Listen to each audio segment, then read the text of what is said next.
It's November the 11th, 2024. I am Natural Pearl, and it's time to get in the weeds. Jeremy Lambert is here. Monday morning, here we are. Let's get right into it. Jeremy Lamberts, have you ever taken a pile driver? Have I? Maybe when I was a kid, potentially. Did it hurt? Probably. Did it end with you going to the hospital and having cervical contusions? Potentially. Then we have completely completed today's discourse. Have a wonderful Monday, ladies and gentlemen. We'll see you in the next one. Cheers. Is that a cat? Yeah. Cat discourse. Cat want in on this? Nah, cat's just like being stupid. That's pretty normal, though. That's par for the course. Yeah, she's kind of bored by all this. She just yawned. She's not even looking over here. She's like, what are these idiots talking about? She get it. She gets it. Follow-up question. Did you receive your WWE ID card yet? I've not received it yet. I assume it's in the mail. They said it could take 6 to 8 weeks.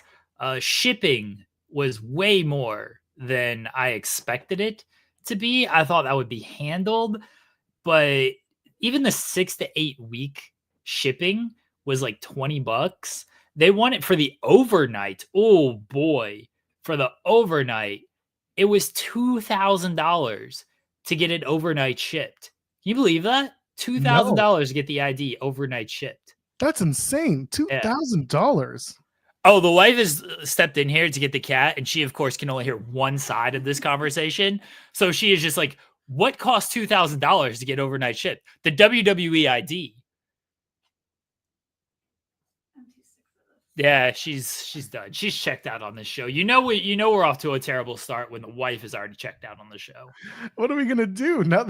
That's allegedly that's the person who runs this show. Yeah, I know. Oh man, are we screwed for the next couple of hours? Probably.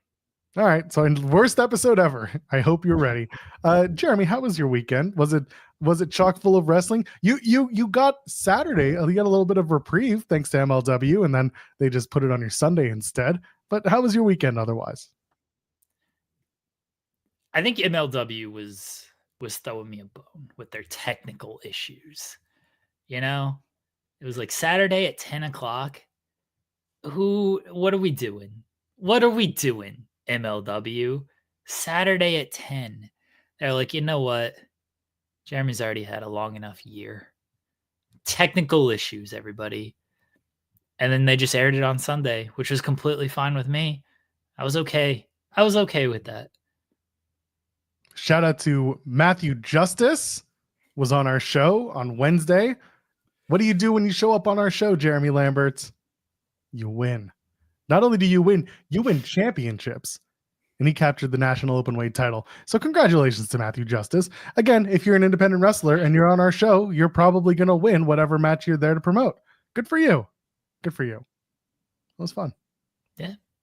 And SmackDown was fine, and we'll talk about that. And of course, we've got Collision. We'll get into that a little bit as well. It was a busy enough weekend. Stuff from New Japan as well. The stateside shows are starting to bring some eyes onto their product as they get towards Wrestle Kingdom season. And I want your eyes to leave a thumbs up on the video, and your hands. You got to use your fingers, but you got to use your eyes. I guess some people can use. Anyway, leave a thumbs up on the video if you haven't. It was gonna go all over the place. Are we gonna? Yeah, thumbs up. Get them fireworks. Come on, fireworks. Let's go. And cue fireworks. No. Oh, my hands look huge like this. Like, look at this. You've got big thumbs. There they are. Effective. The fireworks have arrived. So leave a thumbs up on the video if you haven't already. And of course, you can subscribe to us here on the channel at fightfuloverbook.com. And if you want to know what I do with my giant thumbs, Joel? Video games? Yeah, typically. Good.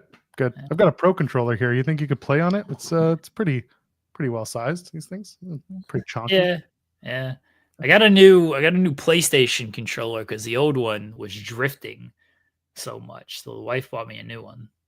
Bless that woman. She knows where to get you. Yeah. Right in the PS5. Yes. And yeah, donate a super chat to pay off the wife's PS5 controller purchase. Any amount, get your question or statement right on the air. We always appreciate that. Yeah, it was a busy weekend for everyone. I hear it's been raining. It's getting closer to the fall season, so we're just trying to get ourselves back on track. The kid, Jeremy, the kid is back at school. We're back, baby. He goes to school? Daycare. It's the same thing. Preschool. Oh, okay. It's preschool. It's the same thing, right? Yeah. What? Kids tell me I'm in like first grade still, which is fair because I can't read. It is an accurate depiction of fact. Yeah. Maybe you should go and join them at the school that they attend and just hop to their classes. I bet Billy Madison. Good movie. Well, Billy Madison had more of a plot. You would just be kind of surveying. What's the word that they would use in if you were auditing classes? People would do that in university. Back to school to prove to Dad that I'm no fool. I watched him perform Werewolves of London on The Late Show recently. This Really? one, like, I watched the video recently. The performance was from like 96. He is not a great guitar solo player. It was messy. Adam Sandler. We used to be better. We used to do better. Did you watch Bill Burr and his SNL monologue? No, and I heard that it was not well accepted or enjoyed, but I haven't seen it. It sucked. Did it? Yeah, like I think Bill Burr's fine. I can't say like, oh, I'm this huge Bill Burr fan or that like I've seen a lot of his stuff. I see it maybe if it comes across. I've probably seen one of his specials. I could not recall anything from it. My memory sucks. Too many pile drivers. But like this monologue was just it wasn't even that like it wasn't good because it wasn't good, but like it wasn't funny.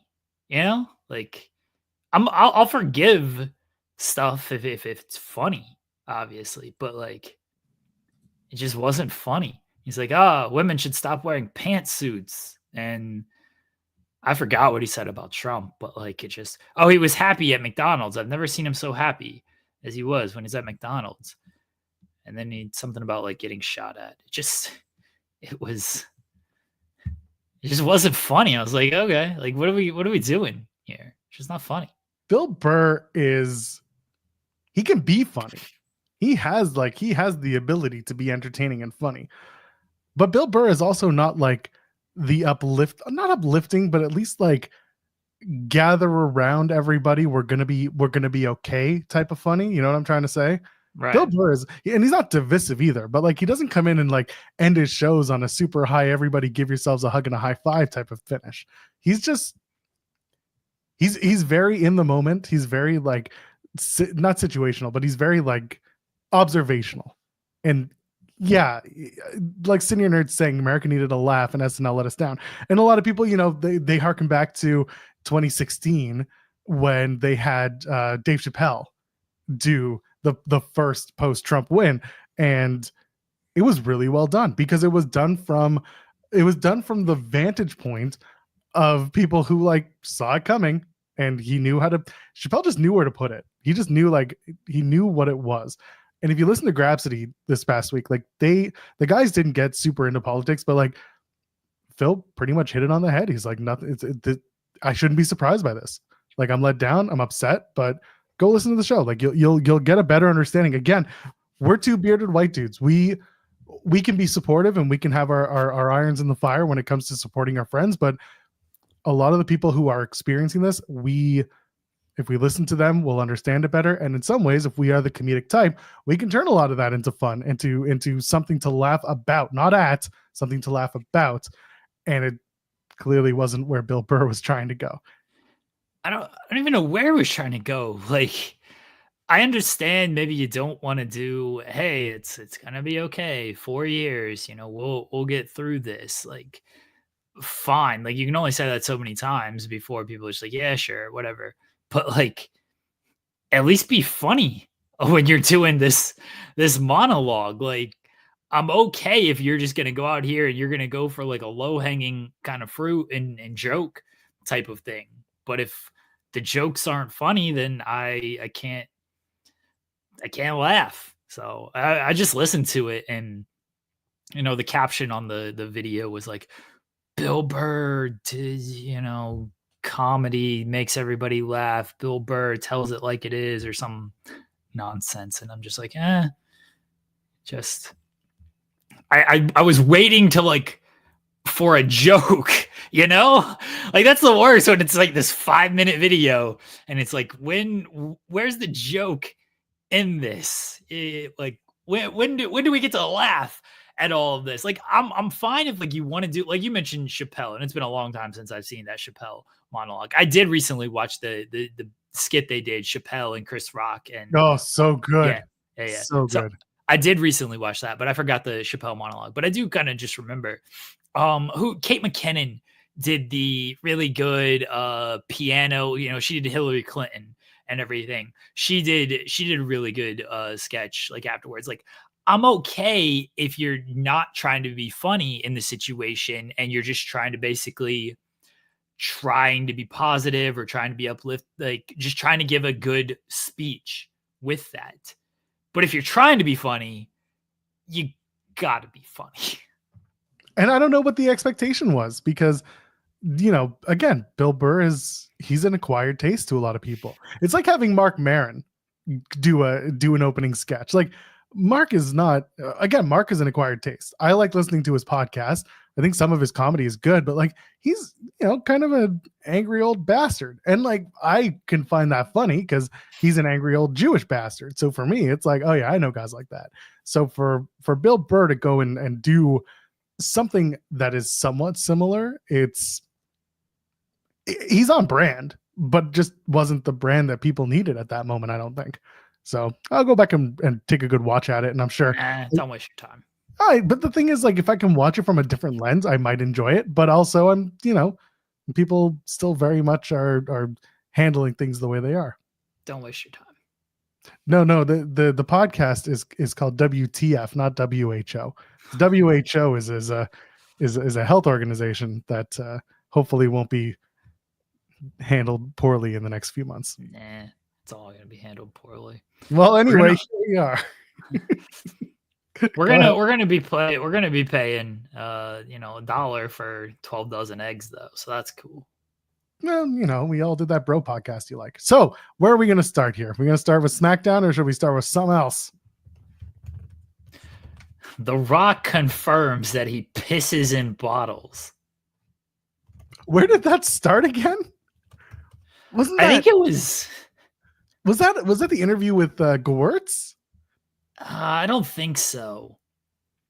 I can't remember where it started. I feel like it started in that interview before WrestleMania where it was like, oh, The Rock's always late to set. That's what everything. It was. Yeah. There were pee bottles everywhere, and he thought it was awkward.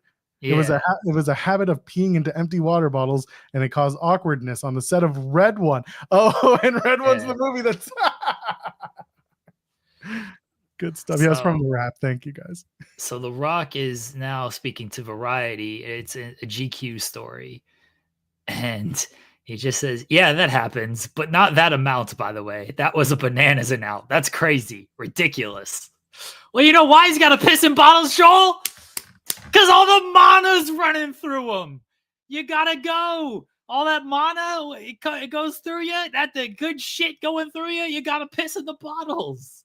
Okay, so hold on. He confirmed this, but 3 years ago, Esquire asked him about this, and he said he did it.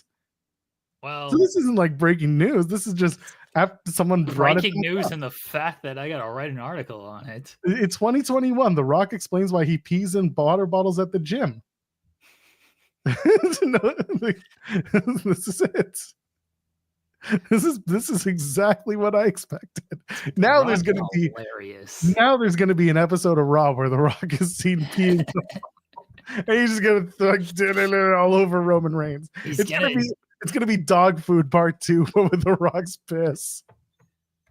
He's gonna ask somebody to drink the mana, and they're gonna drink it, and they're gonna spit it out. I hope it's Regal. Oh, I hope it's Regal for the facials. And then Regal's gonna be like, I thought the mana was good. He's like, that wasn't the mana, that was The Rock's piss. That's the most like Netflix Raw thing we could think of. They shouldn't do it to Roman, because Roman's face would just be like, "What are you trying to say?" You just make sour boy Robert De Niro face. Dude, The Rock rules. Just what a man this guy is. What a friggin' legend The Rock is. Piss in a saucer. Give it to him. So bad. I gotta mix Mana and Zoa. I gotta find the Mana. That's the problem. You can find Zoa, but you can't find Terramana. That's amazing.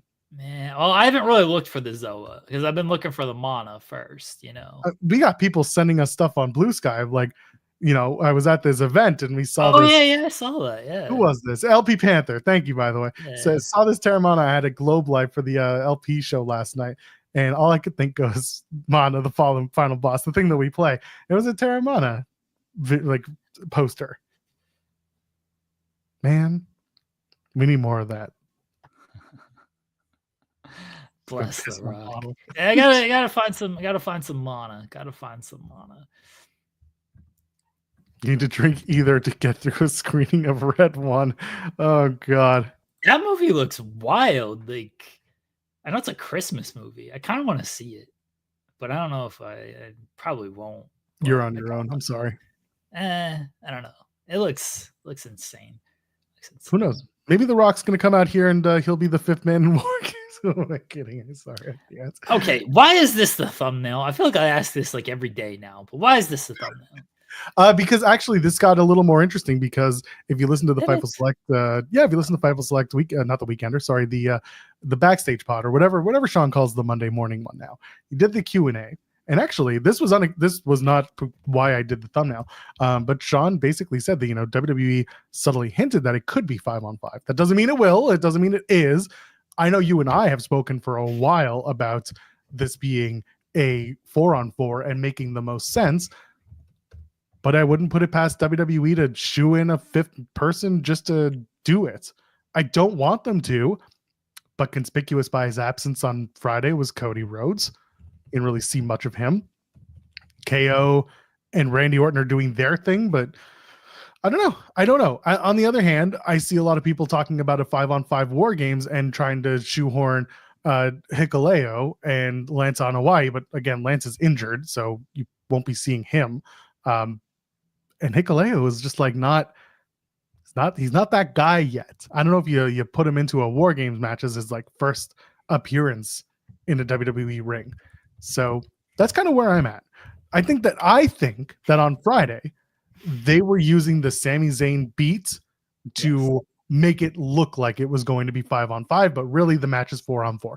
I'm on board with that, but we'd be remiss if we didn't at least think about a fifth man. If they're going to do 5-on-5, what does it look like? Who is it? And while we may think that it doesn't make sense, is there a way to make it make sense? Because there are some names who have been in there, but not necessarily fully attached to the Bloodline story. I don't see 5-on-5. I think it's 4-on-4. I think here's my big brain conspiracy theory thought. And I don't have a big brain. My first thought was like Solo just screwed up when he said, go get 4 other guys. And he just wasn't thinking. He was thinking, oh, you and 3 other, that's 4. And he just said math, you know, Solo always said fuck math. So I just thought that he was like, he just said 4 by accident because he was thinking there's 4 total, but he's like, go get 4 other guys. And then credit to him, he called an audible and was like, I got my 5th guy, Sami Zayn. And then they came up with that whole thing on the fly. I don't think that actually happened. It would have been funnier if he did 1, 2, 3, 4. Oh shit, I fucked up. Sami Zayn. Yeah, I think the 5-on-5 thing was just a story beat for Sammy. I don't think it's 5-on-5. I don't think it makes sense 5-on-5. You're not adding Cody. You're not adding Kevin. You don't need to add Hikuleu, like you don't need to add any of these guys. They don't make sense in this story. This is the story. Don't try to shoehorn. I understand their family, it's still bloodline and everything, but don't just try to like add new members to the story when you don't need to. This is the story. This has been the story that's been brewing for years now. And if not years, then it's been brewing since after Mania when Tama Tonga got introduced and Solo started his own bloodline. So it's been brewing since at least then when Solo started to take over his bloodline. But really it's been brewing since the very beginning and Roman becoming the tribal chief. You don't need to just, hey, let's add 2 more people to this 2 weeks before Wargames when they don't have they don't have any part of it. You can still tell that part of the story after all of this. Cause look, I'm gonna let everybody in on a secret here. This ain't gonna be the end of this story. Okay? No, this ain't gonna be the end. This isn't the end. This isn't the big blow off like Wargames always is. No, this is not going to be the end of the story. The only way like it kind of makes some sense is if The Rock is part of it, but then I don't know who's on Roman's team. The obvious answer is I guess Cody, but it doesn't. I don't like it. Like it would make sense if it's Cody because of everything with The Rock. Like fine, okay. But it's unnecessary. Obviously, if you got The Rock and he's agreed to this date, like you're not going to be like, "Hey, never mind, Dwayne." Like you're going to use them. So in that case, yeah, you go for it. I just don't think that's actually happened, though. I think it's 4-on-4. I think it was always going to be 4-on-4, and I think hey, you go get 4 guys, we got 5 was part of the Sammy beat and nothing more. The only other thing that you could do, Sammy's on Roman's team. Maybe KO is upset and KO joins up and then Randy comes back in 3 weeks. I know they want to sell the pile driver being this awful move that did it. But like, I also have to be frank with people. Like I understand the discourse and I was like, I don't give a shit, quite honestly. But the idea that okay, go back and watch that pile driver. It doesn't look good. Okay, like it was the safest of safest pile drivers. So and they made it look like it's bad. But Kevin, whatever. Kevin was protecting his guy, which he should. So with that in mind, if they bring him back in 3 weeks, yeah, it doesn't look great because they stretchered him out. Randy Orton came back last year at the War Games match, could make it work. KO, Randy, they're the 5th guys. You could do that. They haven't touched yet, like in an official capacity. So why not start it off in War Games where they're in a big plunder match already? You could do it and just keep moving from there because nothing is going to be finished from this particular match. May as well start something in there. I wouldn't have Randy Orton come back in 3 weeks. I think that shoots the angle in the foot. Like, feels like he might be out until at least Rumble.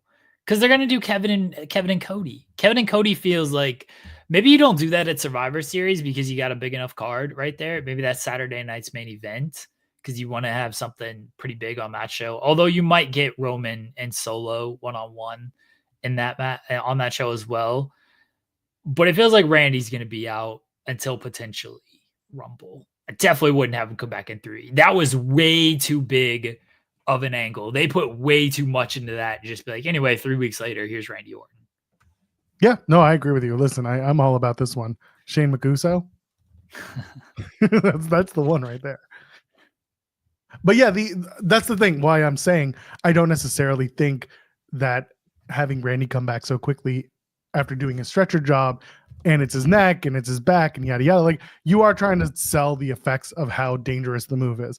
But again, when I look at the move, when I look at when KO did it, I was like, nah, he landed with his knees up and it just landed back. Like it wasn't as impactful as it was supposed to look, but also KO was safe. So I'm willing to let it slide for the effect of safety.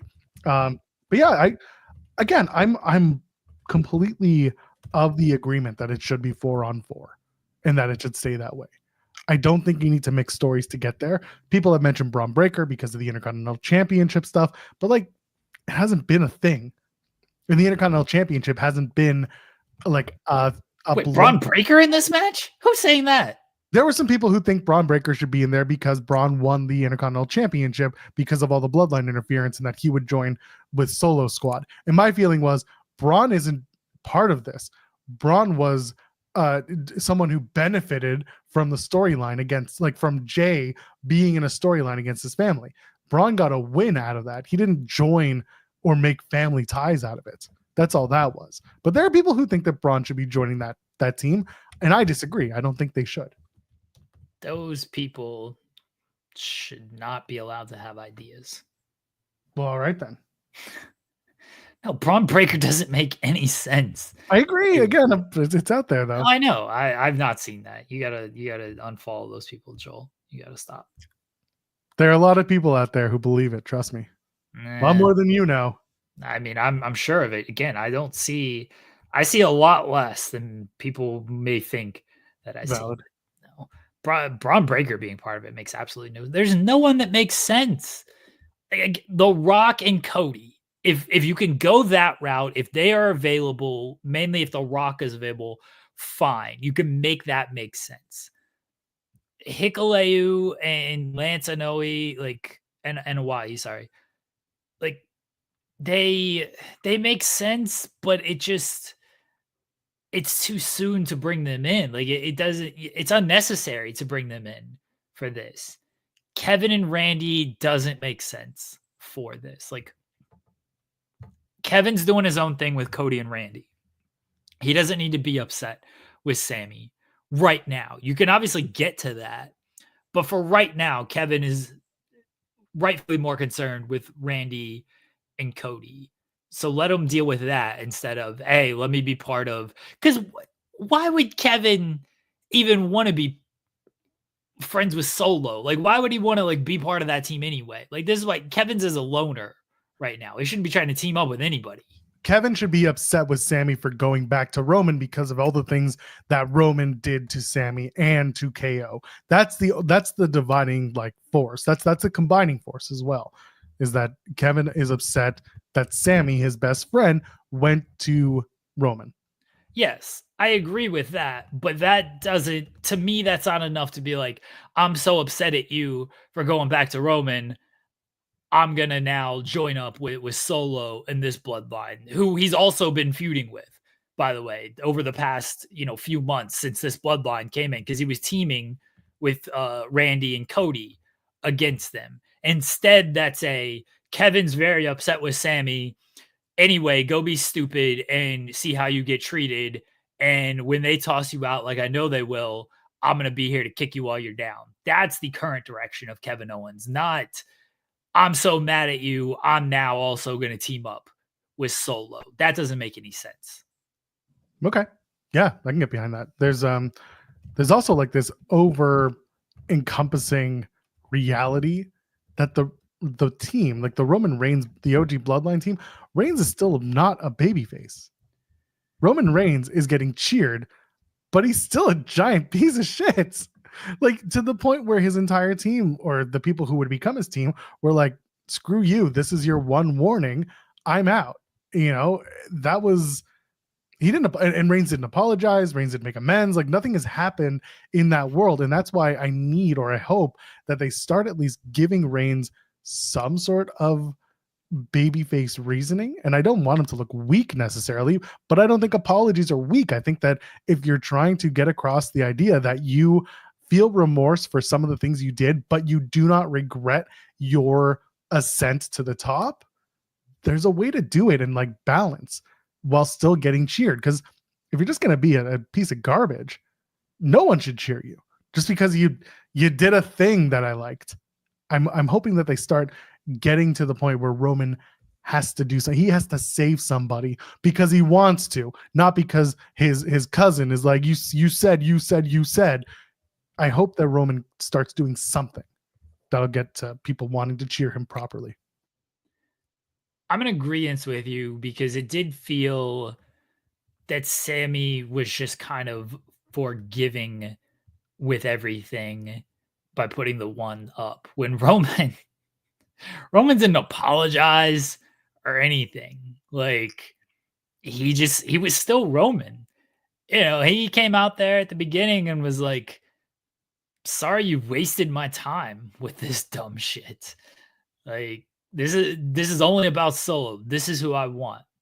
And then he comes out and to confront Solo and he wants the one-on-one match and Solo says no. And then they set up War Games. Roman gets attacked. Jimmy and Jay just make the save because, hey, they're part of the family. And then Sammy makes the save, even though Roman didn't show any remorse for his past actions or even his actions on Friday. Maybe this is, and maybe that's the beat, and we got to kind of let it play out on this. In that, Sammy was clearly willing to forgive. He just wanted Roman to tell Jay, "I'm sorry." But Sammy could see like it was magic when we got back, when we were together. I see it in the ring right now. I feel it in the ring right now. I see you smirking. They're gonna hit the Uzi line at some point. That's going to be a big pop. So I think you can surmise that Sammy still wants to recapture that.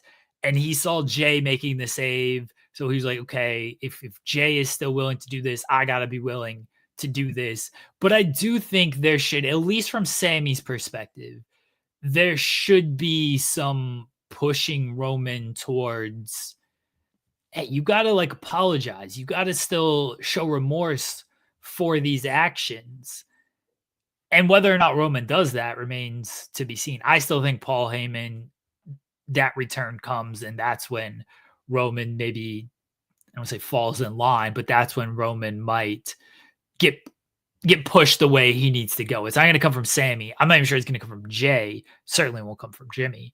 But if Heyman comes there and is like, maybe this is what you need to do, because I would have the OG Bloodline and Sammy still be down for a couple of weeks. They were up on Friday. I'd have them be down for a couple to show that there's still hurt there, and there's still some fences that need to be mended before they are fully on the same page. Because you can write off Friday as, well, Solo thought he had Sammy in his back pocket and he didn't. And so he was caught off guard. And so that's why they got the up. But now that, all right, we know it's 4-on-4, I'd have the Solo Bloodline get the up for a couple of weeks to show like, yeah, things aren't all that great in the OG Bloodline. They're kind of together because they're trying to repair something that still has a lot of hurt left over. Did it make Solo look stupid to maybe think that he had Sami Zayn a second time when at Crown Jewel he clearly didn't? Yeah, a little bit. You could argue that because Roman was so dismissive of Sammy on Friday that Solo went and had another chat. But at that point, it's fool me once, shame on you, fool me twice, shame on me. And then again, Solo just looks kind of dumb in the story. And I hope somebody brings that up. So you thought twice that you had Sammy in your pocket when he came back to that should be something that Roman does that also pisses off Sammy. That he should take not I don't know how to explain it, but he should basically say, this was my idea without it being my idea. He should take all the praise. And then Sammy should be like, that you didn't do shit. You didn't do nothing. I made this decision. You just happen to be the recipient of this, the beneficiary of this. And then let them have a little tiff over that. There's still plenty you can tell with this. Like there's still a lot to go with what they can do. That's why I thought like them just reuniting on Friday almost felt a little early. Like because it feels like they could have stretched that out more. And maybe they have more beats to do. Again, they have it if they want to. It just depends on where they're actually going to go with the story. But I didn't think they were just going to reunite like that on Friday.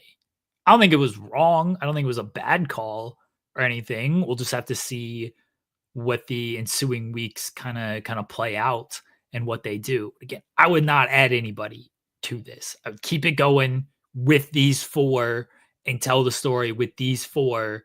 And there's still the story of Roman and Solo, because at some point we're going to get that one-on-one match. Like, that's still a big one-on-one match to do. And it feels like maybe Saturday night's main event is the place to do it. It's so funny to me to think that WWE or the booking of Solo Sikoa is a lot stronger than we give it credit for. He's pinned Roman Reigns. He's pinned John Cena. Like, he's pinned major stars. He's pinned Cody Rhodes going into 39. That's a thing that has happened. He didn't pin Cody going into 39. Not into 39. Sorry, coming into 40 then. The year later. He pinned Cody in the 6-man tag. Yeah, in Toronto. I was there. Yeah. I was up here, like in the 1700 section. Yeah, he didn't pin him in a one-on-one match. You're right. The one-on-one match, Cody got the win because Cody was going through everyone in the bloodline leading into 39. You're right. Yeah. I was thinking about that was actually, wasn't that like Solo's first loss was to Cody? Yeah. That was his first singles loss.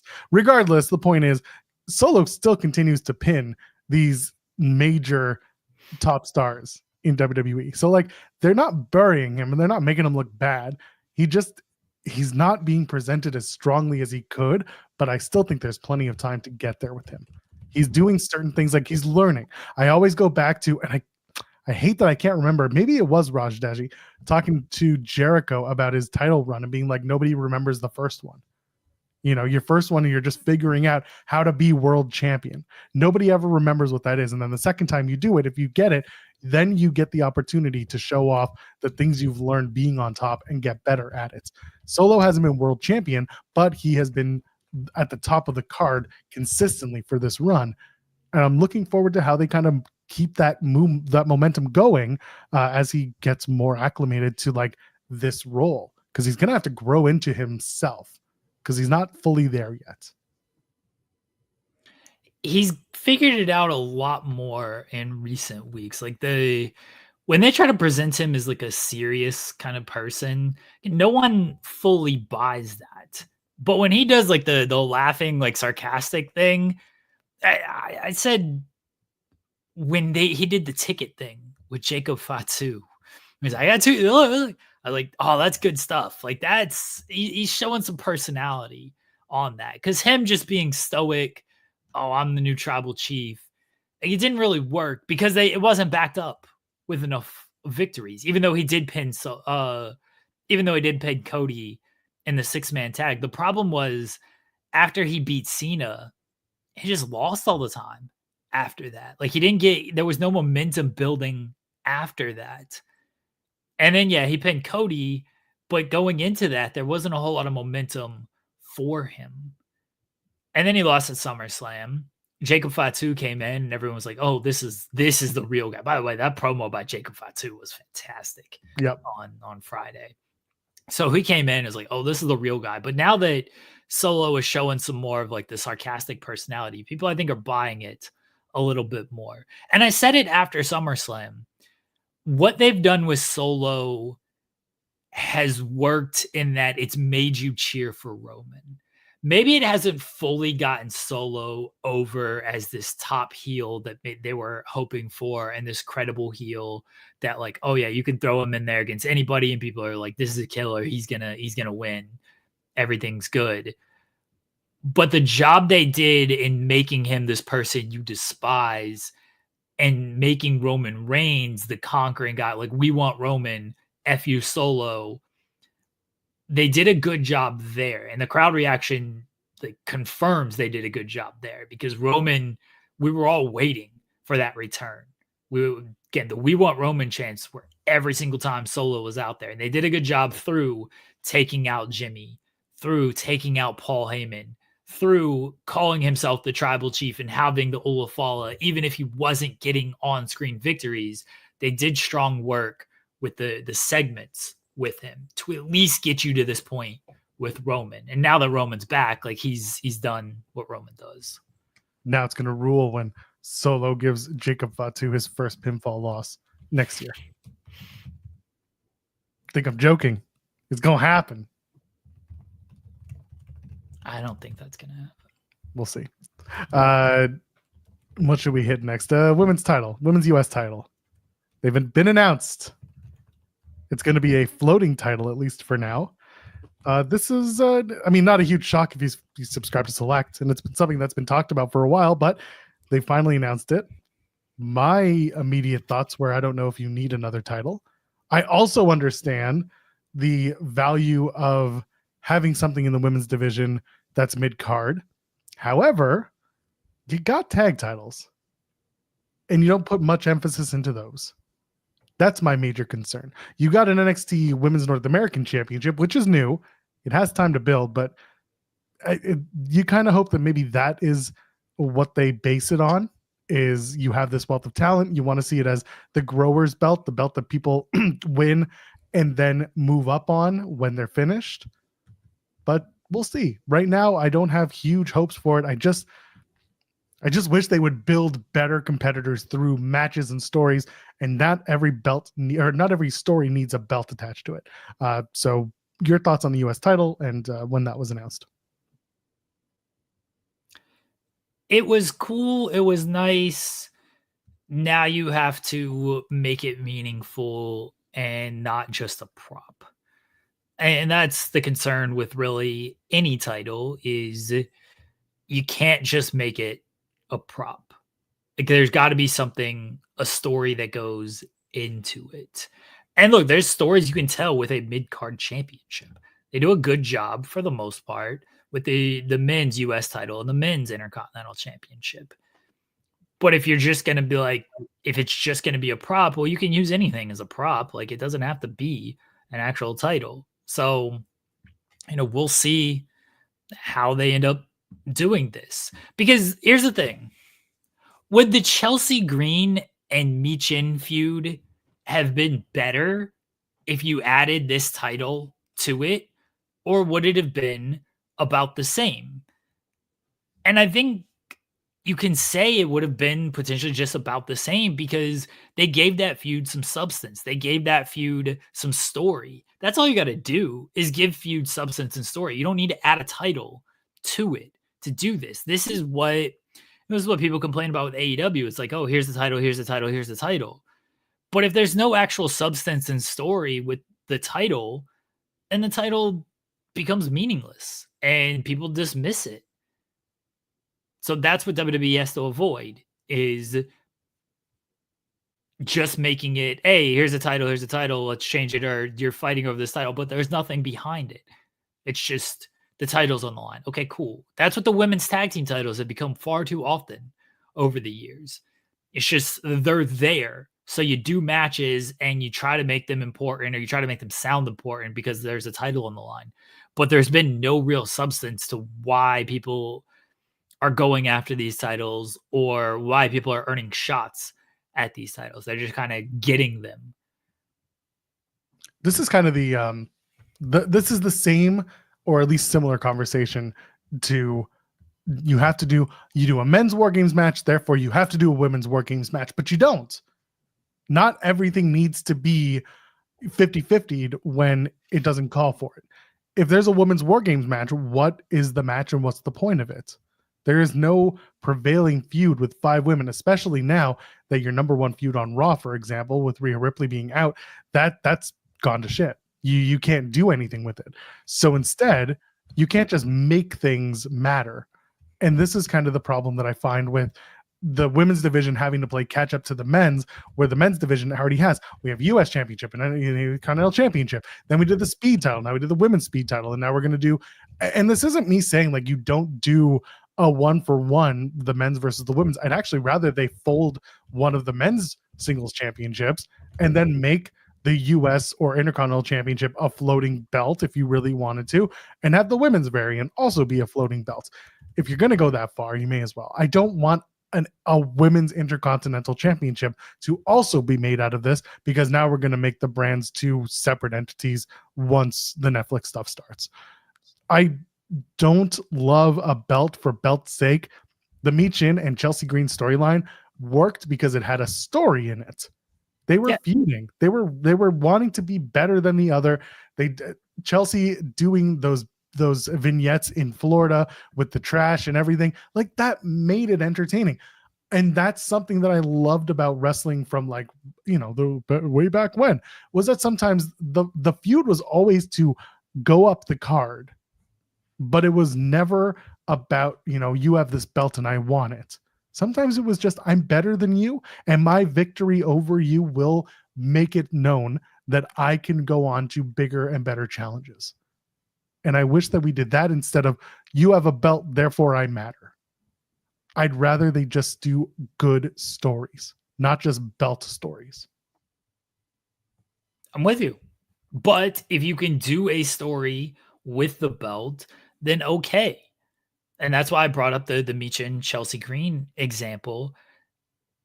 If the belt was there, it can enhance it. But if they just do the same story, like, people are going to remember the story. That's what people typically remember on this stuff. The championship reigns are nice, but people remember the substance behind those championship reigns. But how many stories with a belt can you tell that you can't tell, without one? Again, you said it yourself, Michin and Chelsea Green. Can you tell that same story? Would it matter with the belt? I don't think it would. I don't think it would. I don't think people would have cared, because these two would have wrestled hells of matches, and it would have been enough. And it was enough. Well, that's the issue when it comes to the title, is sometimes they make the title like that's just the story. It's like, oh, you're fighting over the championship. There's nothing more that needs to go into it. And that's when the title just becomes a crutch and a prop, instead of just doing something a little bit more meaningful. And that's what they got to avoid. Can they do it? We shall see. Yeah, we will. I'm just, when they did the announcement, I was kind of like, I know I saw it coming. I just wasn't super interested in it. But hey, if they give it to the right person and they have a strong showing and they tell some good stories with it, not every title reign is a success. I get that. I'm just not a big fan of having. What's that? What? Tiffany Stratton should just cash in, just take this thing. She should. She should just walk in the middle of that Nick Aldis segment, which was by the way, pre-taped, shot in 24 frames per second, not considered to be a live addition to the show, because no one reacted before it or through to it. It was done right. Point is, Tiffany Stratton should have walked in and just be like, this is mine, thank you, toodles, and then just left the Money in the Bank briefcase where it sat. Referee, just go for it. Yes, I think Tiffany should have just walked in and just handed the briefcase to Aldis, taken the belt, and moved on. And just Aldis be like, okay then. Like, what is he going to do? She just walks in, gives him the briefcase. He looks at it, stares at it, be like, what is this? And she's already left with the title. Yeah. What is all this supposed to do with that? Like, she cashed in. She can cash in on any title she wants. She should just be like, this is mine. And then that's it. She gets a bye to the, oh God, that's so funny. That's she so just funny. has the title. That's how they crown the first. How people would be so pissed, I feel, if that's the way they did it. I think it'd be hilarious. It'd be perfect. It would be perfect. She'd be such a heel. That'd be such a shitty way to do it. I love it. It's a great move. It's a smart move. Why wouldn't you do that? It makes sense. People saying it should be Charlotte Flair. I know. I get it. I think Senor said it. I don't think he's saying it should be. It's gonna be. Hashtag bow down. Hashtag bow down. Yeah. Others have said it too. I get it. It's whatever. It is what it is. And that's the thing. You got to bring some prestige to the title as well. And Charlotte Flair is a legacy star, and she's been around for a very long time. So like, people love her, man. She's over with that crowd. So to a certain degree, you almost have to give your title legitimacy. Again, go back to the AEW world title. A lot of people were like, it should be Adam Page should be the first champion because it's a brand new title and a brand new company. And it shows that we're rewarding new, blah, blah, blah. And then Jericho won. And it was like, well, no, Jericho made the perfect sense because of the name brand that Chris Jericho had and because of everything that Chris Jericho brought to wrestling in 2019. So that stuff worked out. This time around, you've already got enough prestige with the company name and everything. So it's not as big of a deal for your first champion, but somewhere down the line, Charlotte Flair is going to do it. She did NXT championship. That was supposed to be Charlotte's entire 2020 before the pandemic completely ruined it. So it was on the table for sure. I wouldn't be shocked if it's Charlotte Flair. The thing with Charlotte is, you know, she's going to be on TV and you know she's going to be featured. So that helps the title in one instance. But I also think a lot of people are just like, oh, cool. Charlotte. Here comes Charlotte. She's not in the world title picture, the main title picture, but she's got to have a title because we have no idea what to do with Charlotte if she's not a champion. Yeah. You got to bring her in. You got to make her a champion. You got to make her a baby, make her a heel. And then you go from there. Easy as that. Should we move on? We can. I don't know if you have anything else to add about the Women's U.S. Championship. I mean, like it's cool. We'll see where it goes. Tiffany Stratton should cash in. Be very funny. Are there birds outside your window? Probably. Is it a nice day? Good for you. It's rainy and gross here. Yeah, it was rainy and gross yesterday, but it's like 50 something here today. I don't know. Yeah, but the sun, I almost bit my tongue. If the sun's out, then that's nice. Yeah, maybe. Right. That's fine. Yeah, there you go. The birds are out. That's nice. Okay. Give people you can hear them? Jeez. Yeah, I can hear them. Okay. Your microphone is just that good, I guess. I guess so. How do you get the women's title match? Is that is it a ladder match? Is it a series of matches? A tournament speed wild? Like, what do you do it? Ladder match. Hey man, when in doubt, you ladder it out. It's probably going to be some dumb ladder match. Oh, I hate those things. The Women's Iron Woman Challenge for the. They should make it War Games. That should be the War Games match. I thought about that, but then what do you do? Like the 5 winners then go on for a title match, like a fatal 5-way. What are you doing? Nah, you do 5-on-5, Raw and SmackDown, and then whoever wins the fall gets the championship. And then you have like, you know, the Raw people kind of turn against each other and the SmackDown people. It's basically just a 10-woman, every woman for herself War Games match. They, you know, people want to come in early, but they don't want to come in early because if the match can't end until everybody gets in there. It's convoluted. It's stupid, but yes, it is. I think it's more likely you just get a ladder match. And it'll be fun. That's okay. You introduce a new title. What do? Ladder match. There's still a ladder match at Survivor Series though, so that way it's still the 2 rings. Oh yeah, no, they should absolutely do that. Yeah. And the stupid thing, the belt is in between the 2 rings. Oh yeah, that was 100% the point. I'm not having the belt. How do you set up the ladder? The ladder's pretty, like you need a wide ladder. It's a very wide, long ladder. Yeah, you need a landscape ladder. You need one of those people who can like straddle the top of a ladder and walk on a ladder. That's what you need. Oh yeah, you can do like the bridge. You can set up like the bridge ladder type of thing. They do the spot where I assume it would just hang over one side of the ring instead of both sides, or instead of like right in the middle. Although it should be right in the middle. And you do the spot where like Chelsea Green climbs up the wrong ring. She's like, and she goes to the top, and where's it? Oh, it's over there. Shit. She's not R-Truth. Like she's not dumb. She's just aloof. Yeah, well, that makes her aloof. She forgets, you know, what side, what ring. She's not forgetful. She's not forgetful. She's a little forgetful. She's a little forgetful. Not really. Not like that. That's fine. The taping schedule for Raw and SmackDown, by the way, for the next couple of weeks is messy. They're live tonight, tape next week. So they're taping tonight for 2 weeks. Oh, okay. Then SmackDown's live on the 15th. The following SmackDown is live on the 22nd, and then they're taping the Go Home as well on the 22nd. So the Go Home to Survivor Series is taped. Really? Wow. Yes. Yeah. And then after that, 2 live Raws, then a tape 2 SmackDowns. By the looks of it. Tape 2 SmackDowns? Oh no, they're back to live for December. It's just November is weird. November is just they're doing a live tape thing. Okay. Yeah. So we'll see how that all plays out. But they've also, again, not that this really matters because the last few taped episodes of Raw and SmackDown have performed pretty well because they've found ways to have backstage segments that have made the show more interesting. This is the TNA thing that I always talk about, where TNA may batch tape, but the interesting thing is how they set things up.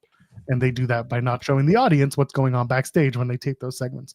And WWE's gotten better about that. Let's move on. More WWE ID people have come through because we didn't get our cards yet. So they're just signing everyone else. We talked about Jack Cartwheel, Jack Summit, as he's now known. That was a big deal. Marcus Mathers was another one who you've had the opportunity to interview a few times over on the Spotlights. That's not true at all, but okay. Oh, you had, or maybe it was Jensen has done it. It must be Jensen who's done on his own. We've never interviewed Marcus Mathers. You've never? I have a Marcus Mathers interview in the can that I've never released. I've wanted to. I think I've messaged him before to try to do an interview, and he just didn't get back to me. You did. No, I've never talked to him. Huh, my mistake. Well, I'm still right about everything else. Gal, the real life action figure, was on.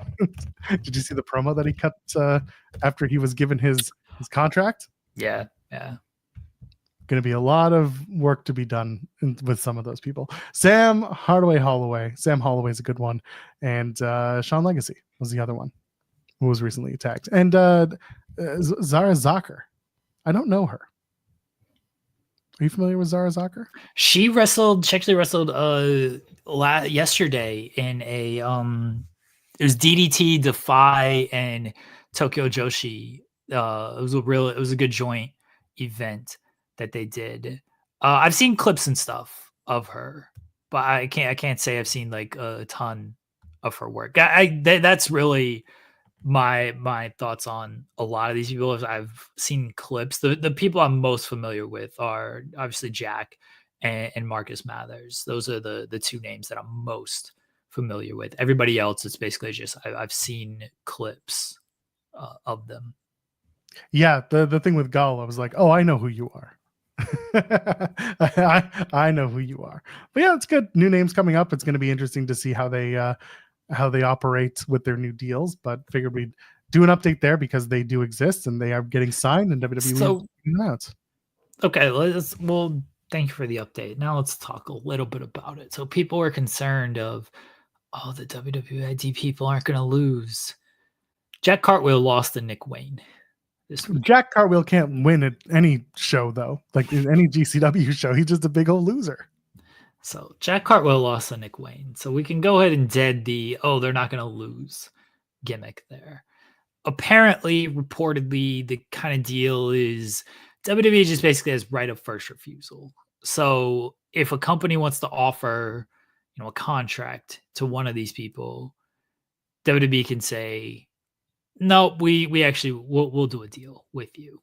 Or they can say, okay, yeah, go ahead, do a deal with them. That seems to be what this is. I'm thinking sports general manager here of offer sheets. We see those in hockey, Joel. We see the offer sheets for restricted free agents. And basically, if a team as a restricted free agent, another team can come in and offer them a deal, and the team that has their rights can either match that deal, or they can say, you know what, fine, you pay them that money. We don't want to pay them that much. If I'm seeing these ID signings and I'm another company, I'm like, let me offer you this deal. And then you're either going to force WWE to be like, oh, now we got to sign them and try to like make a plan for them, or you're going to get them. And like, there's some good talent that like you should probably maybe have your eye on this stuff. So if I'm seeing these, yeah, I would do some offer sheets out there. If I'm New Japan or AEW, those are the only like companies that really are going to offer big contracts who could, work for these guys. Maybe MLW wants to throw some money. I don't know, but I'd do some offer sheets here. Just see how much WWE really wants to invest in these talents.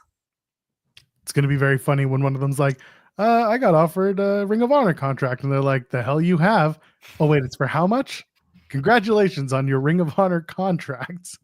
Thank you for joining the ID program. We'll see you in the next one. As I'm saying, like test it. See what happens. But some of this talent is being identified. That doesn't mean that they're like, we need you to be like, again, some of these are like, we're hoping, but we're not holding our breath. And that's not a knock on the talent. That's just kind of an expectation thing. WWE knows how much talent they have currently under their hood, or at least in their eye line. And not everyone's a success. That's just the reality of it. Especially like with the NIL program, not every athlete wants to become a wrestler, and not every athlete is successful when they decide that it's for them. Some of them don't make it. Some of these wrestlers, same thing. They have a look, they have a talent, something that WWE wants to focus on, and either they develop or they don't. And if they don't, then they move on. That's going to be something that people are going to see later on. And then when it comes to a deal that's being offered, yeah, WWE has first right of refusal on a deal, on a contract being offered by another company. They could say, no, we have plans for you here. And then ultimately it will be up to the talent. And if they decide, okay, I'm going to drop the ID and I'm going to go join whatever company, then that's on them. That's their choice.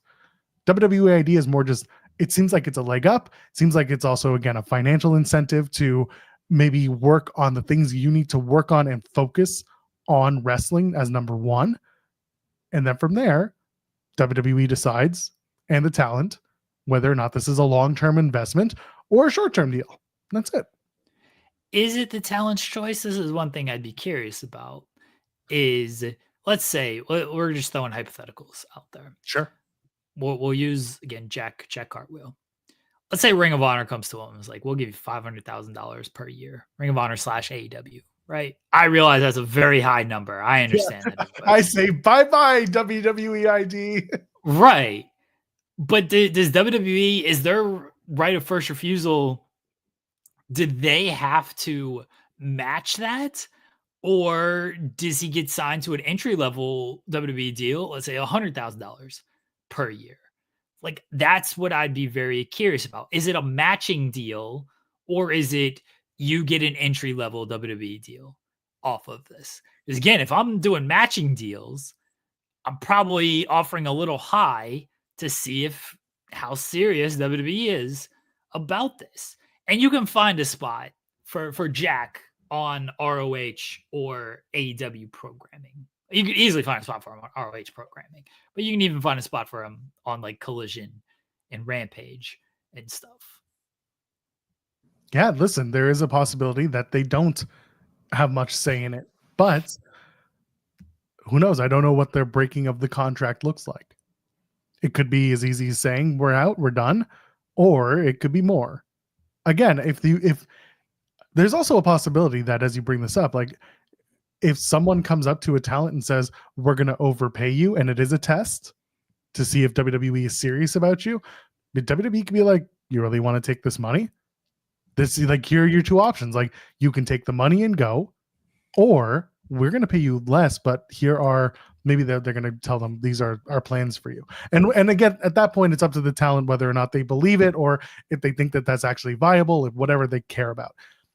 But that is another thing that WWE and the competing company would have to kind of balance on. That's why doing like we're going to pay you, and I know you threw out like an extreme amount, but let's just say for the sake of argument that it is something that Tony Khan decides to do. You know, we're going to pay you $500,000 to go work on Ring of Honor exclusively, and he's doing it just to see how serious the WWE ID program is. WWE ID could just be like, go ahead, that's a great deal, go take it, go have the man who's trying to screw with us part with his money. At that point, the wrestler is just a pawn in the entire stupidity of what we're talking about. A $500,000 pawn, though. I'll take that. Well, that's the thing. Do you want to be that? I'll take the money. But I find the exercise interesting because there is a way to do it. Obviously, in extreme values, probably not the way I would do it. I wouldn't be like, I'm going to give you $1 million to come and be a big old loser every Saturday night at the Ring of Honor tapings. But if they're like, you're going to come in on your first night, we're going to pay you $100,000. You're going to be Jericho and be the champion on your first night, and we're going to stick it to WWE. No, I'm not saying that outright, but like, this is kind of their vision. Then again, you want the talent to win. And what the talent winning means is different to every talent. Not everyone cares as much about the money as they do about the creative. Some people care about the creative more than the money. Some people want the balance. So like, again, everyone's idea of how they want to do this is different. And I'm curious how it plays out.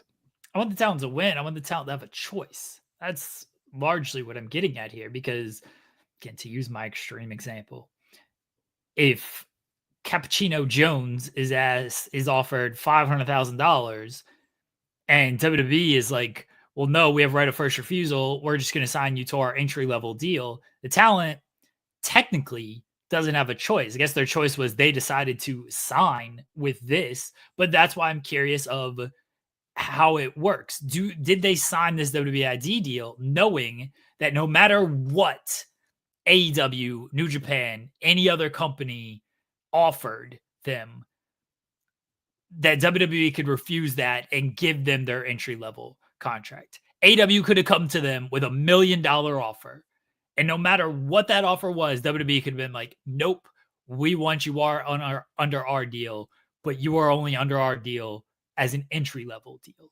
And does the talent know that? Do they know that no matter what the offer is, if WWE says, nope, we're signing you, that all they get is an entry level WWE deal? Because if I'm the talent, I'm probably not signing that deal. I would sign a deal if it's a matching thing. Like if AEW comes and says, hey, here's $1 million, WWE now has to match. What are they going to do? Do they decide to, okay, yeah, we'll match the $1 million, or no, go over there. If they want to pay you $1 million, go for it.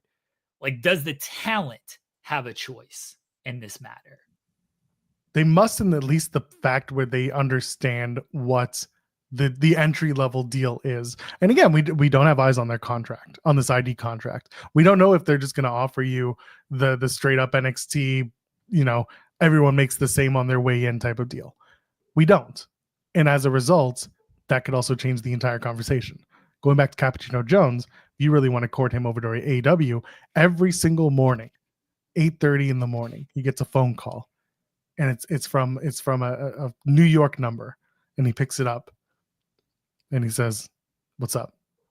And it's on the other end of the line, it's just say, Cappuccino Jones over here. You ready to come over yet? And then Cappuccino Jones like, man, that could be me every single day. AEW Dynamites. Someone saying Cappuccino Jones over here. And he's got to think about it every single day. And every day, the dollar amount goes down $1. Every day, Taz calls. Cappuccino Jones is like, oh, shit. Today is $498,986 that I could be making. And they call me Cappuccino Jones over here. I don't know what to do, man. Meanwhile, his entire family's yelling, take the deal, you idiot. Meanwhile, his family's like, it's the weekend. I'm trying to sleep in. Tell this dude stop calling at 8:30. They're not calling a house phone. They might be. They kind of sound like Eddie Kingston. They're interchangeable. All New Yorkers sound the same. Wow. All New Yorkers sound the same. Tell Andrew Zarian. Remember that guy? I like that, like, when you say New York, like, you use a New York accent. Well, like, you can't say the actual city without like using the accent. You want to work NXT or you want to work Jericho? I would like to go to NXT, please. Fly me to Florida. Jericho, you're gonna get on TV, man. People, I get it, but like that's guaranteed TV time working Jericho. That is true. Respect Chris Jericho, or so I've been told. Just saying. Hi, guys! Speaking of Chris Jericho, he was not on Collision this past Saturday? Thursday? Who was on Collision? FTR were there. They love AEW. They wanted to let everyone know that, as always, they love AEW and they want nothing more than to be AEW Tag Team Champions. If you didn't already know, big AEW fans are the FTR. And big dick rider. That FTR, that's right. House of Black came back and won a match. Good for them. Put them in a tag match.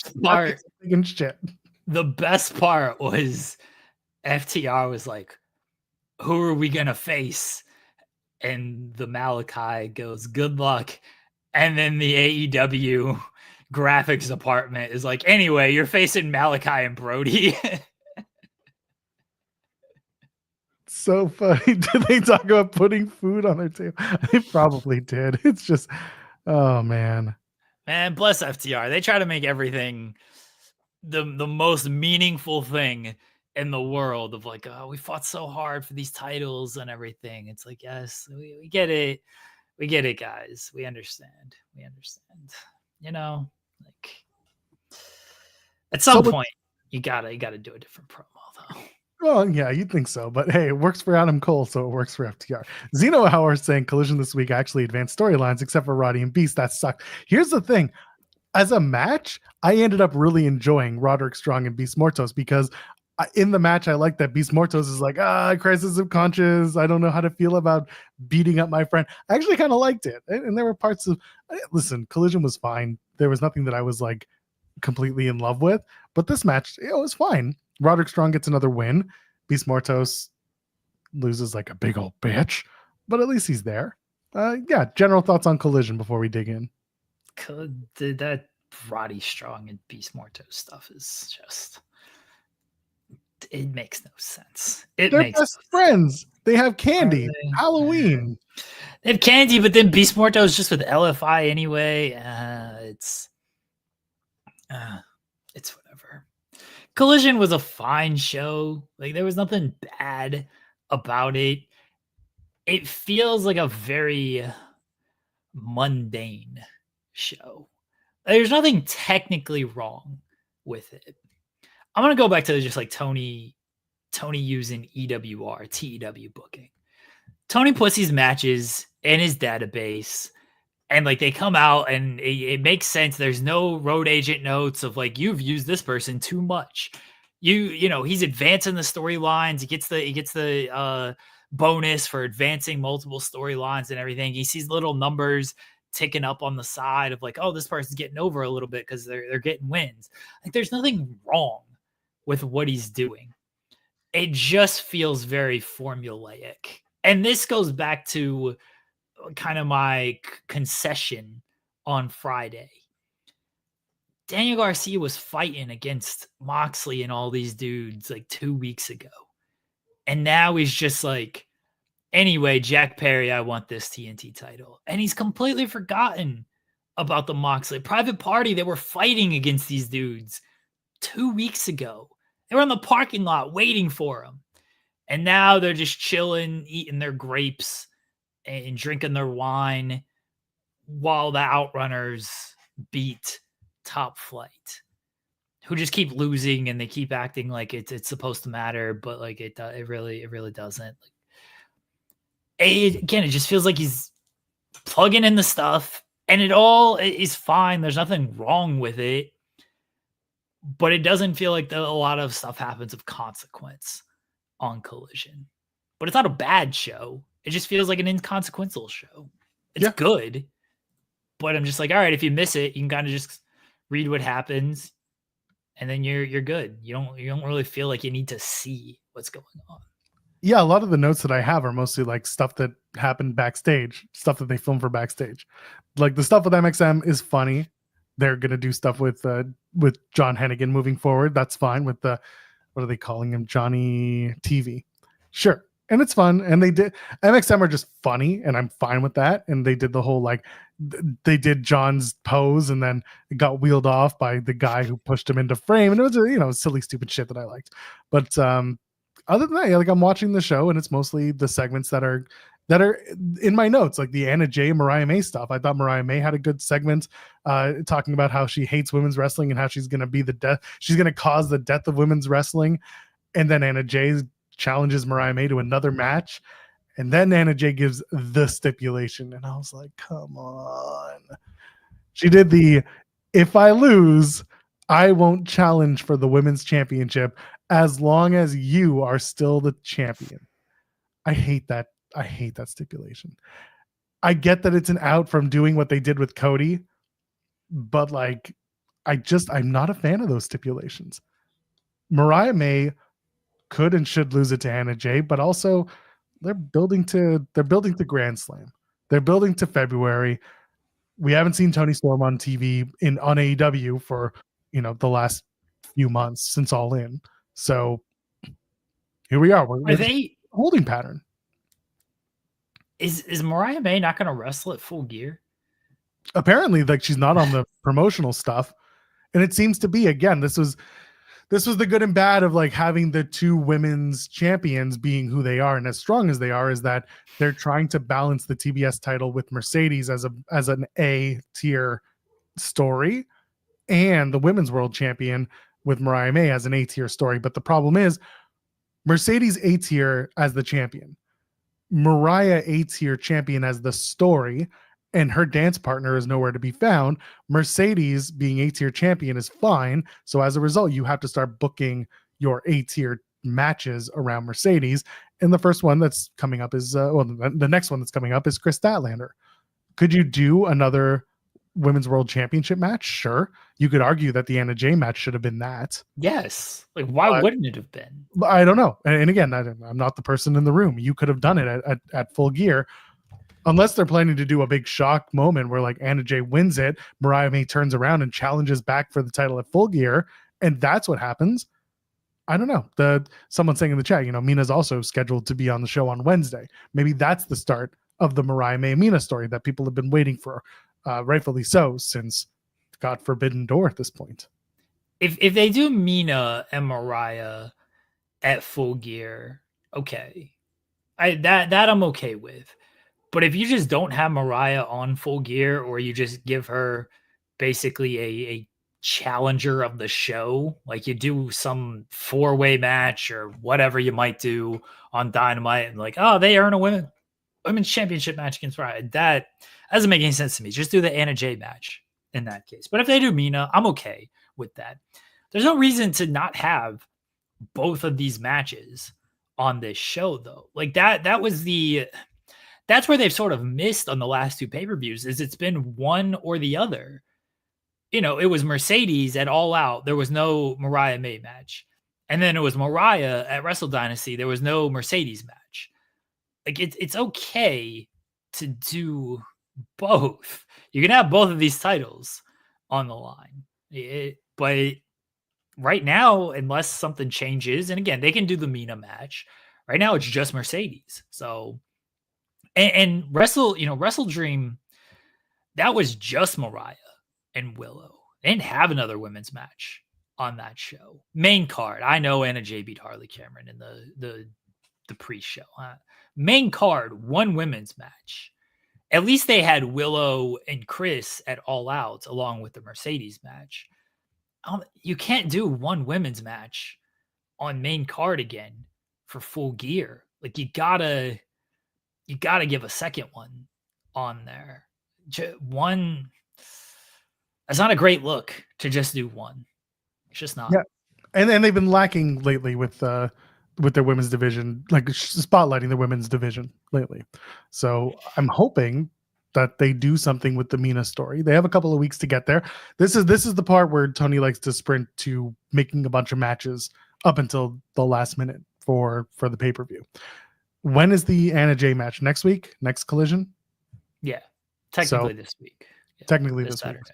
Yeah, right, because it's now Monday. You're right. So this coming Saturday, they're supposed to do that match. And maybe after that, on the Wednesday, they set up the Mina Mariah match. Sure, you could do that. Mina's just got to rack up a few wins and not just automatically get the championship spot because she has a history with Mariah May. That's my opinion. I like having challengers that at least have some sort of victories behind them to get them notable in their challenge for a title. And it shouldn't just be, I know her, I should get a title shot. That shit gets weak for me. Well, I assume she'll win on Wednesday, assuming she wrestles on Wednesday. I was gonna say you might be waiting for Friday. Oh, I assume she'll win. So yeah, they'll probably give her some victories over just low tier people like they tend to do. They should do Mina against Britt, because Britt's wrestling on Wednesday against Penelope. I assume Britt's gonna win that. Do Mina and Britt, and along with Mina getting another victory, and then Mina's got a couple wins, including one over Britt, and that's enough. Along with the story with Mariah, I'd buy that, because the story is what everybody's caring about anyway. Like, yeah, the wins are fine, but the story's there between those two. So I'm a little forgiving of the wins, especially if like the wins she's going to get anyway are just over nobodies. The idea of the wins though still racks up the fact that she can wrestle. And that's really what you have. It's two sides to this, where you want to show off that the wrestler going for the championship can wrestle, and you want to also show that there is a story for Mina and Mariah. And again, if the championship is about being the best wrestler in a place where they call it where the best wrestle, then you should probably allow for some wrestling to be part of your story. Otherwise, you're just doing it. I mean, Daniel Garcia's got 0 wins, and he's just getting a TNT title match. That's a whole other can of worms. Daniel Garcia hasn't won a singles match since June, everybody. Congratulations to the new TNT champion, Daniel Garcia. I think he wrestles this weekend, though. I think he wrestles on Wednesday. I assume he'll win. Who does he wrestle on Wednesday? Let's find out. I'm looking it up. His own shadow. What is this? I could be completely wrong. I could just be making up that he has a match. I thought he did. Oh, no, he doesn't. Oh, I did make that up. Oh, Jeremy. Wow. I could have sworn he had an upcoming match. He really just doesn't. Am I crazy? I must be. I thought he had a match booked for Collision. He has a match on Collision. He has a match on Collision? Yeah, okay. He's facing Johnny TV. There you go. There's a victory for him. I mean, unless MXM gets involved. They're not beating Daniel Garcia. Johnny TV is not beating Daniel Garcia. Oh, they're in Albany. That's why. Daniel Garcia. So that'll be Daniel Garcia's first singles victory since June, after he's already been given a TNT title shot. Good for him. Good for him. He's beating Johnny TV. We play a real fun game of when is Johnny TV won a match on AEW TV. Oh, can we play that game real quick? Okay. No, what do you think? AEW television, not ROH. Yeah, not ROH. Johnny single matches only. I'm gonna say it was like a Rampage like 4 months ago. The last Johnny TV victory. Let's see. I'm looking it up. I got it. I know you are, but I'm also wanting to see this. You are wrong about Rampage. You have to go back to AEW Dark in May 2022. Oh my God. When he beat Mark Quinn. That was the last singles victory on AEW for Johnny TV. That was on Dark. He's not won a singles match on like Collision, Dynamite, or Rampage. There's a Dark match that he won. Like not AEW. Yeah, beat Brandon Cutler. That doesn't count. Oh my God, match. This is really a thing, eh? Yeah. Well, this is what I mean about like their formula is. And hold on. That was also his second match with the company. Okay.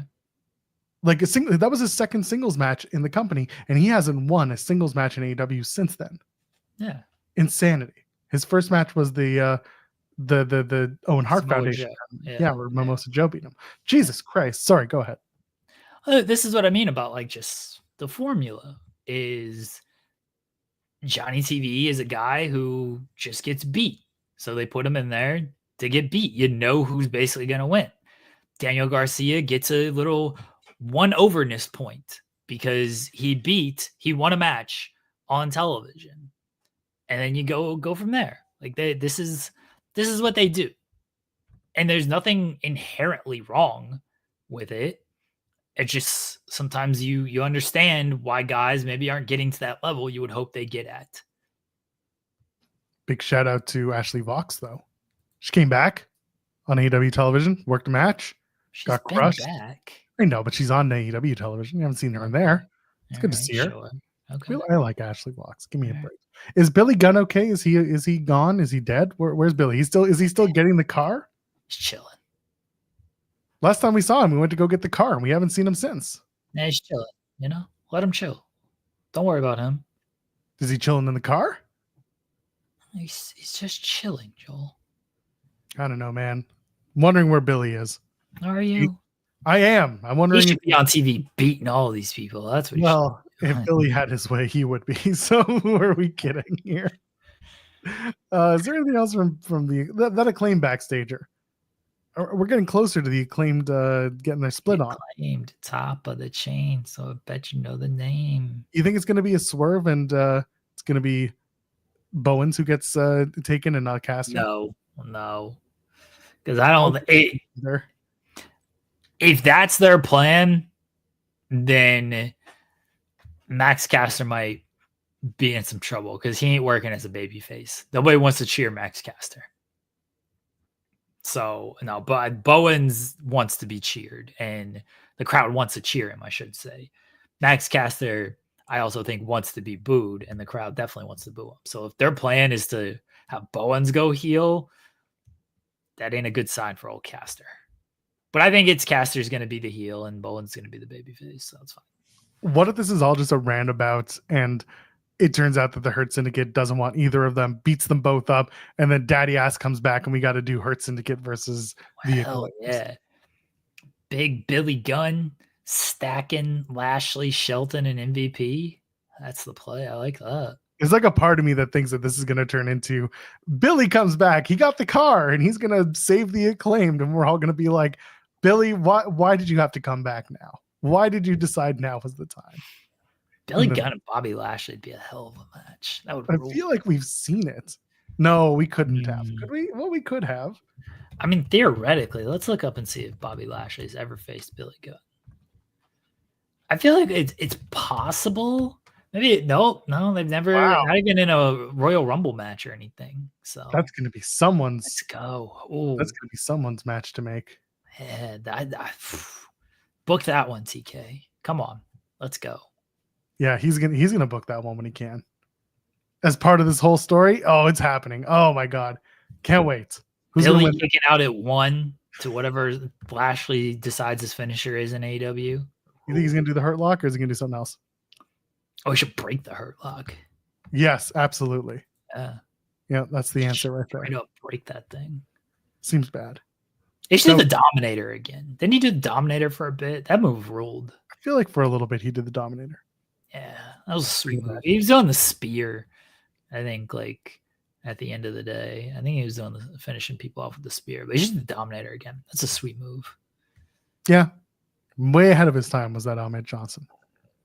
That was Farouk who did the Dominator, not Ahmed Johnson. Too bad. I know. Did you ever hear Creep from Radiohead? No. See, that's my point. Ahmed Johnson was ahead of his time. He did rule. Got to put them the knee pads on your ankles.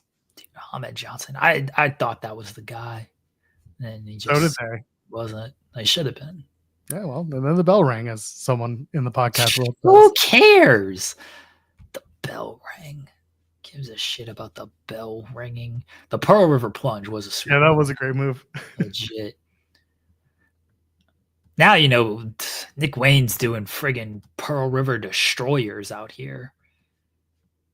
Nick Wayne and AR Fox had a pretty good match. Yeah, it was good. It was nice to see Nick Wayne wrestle.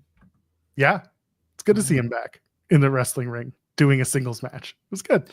I wrestled a couple matches this weekend for Defy. Those were good matches. Can he face Jack Cartwheel? Everyone go watch that match. I was going to say, he gave Jack his flowers after the match, so good for him. Yeah. Nice to see the buddies pal around. I don't have anything else from AEW. If you have anything else from Collision that you want to talk about. I don't remember what else happened on Collision.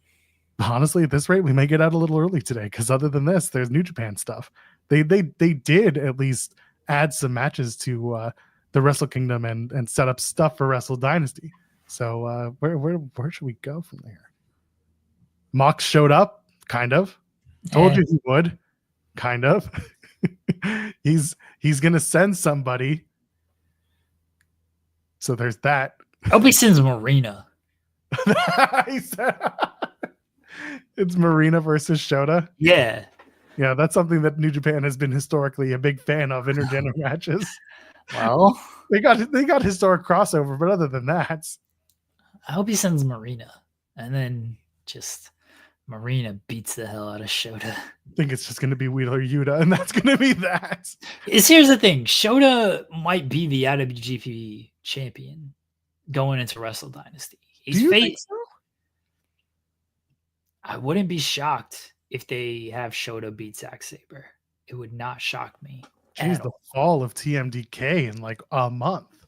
Yeah.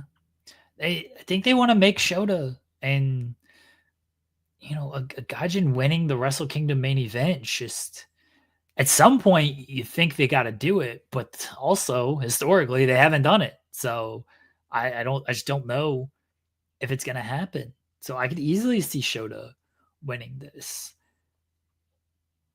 I don't know if I'm there. I don't know. Okay.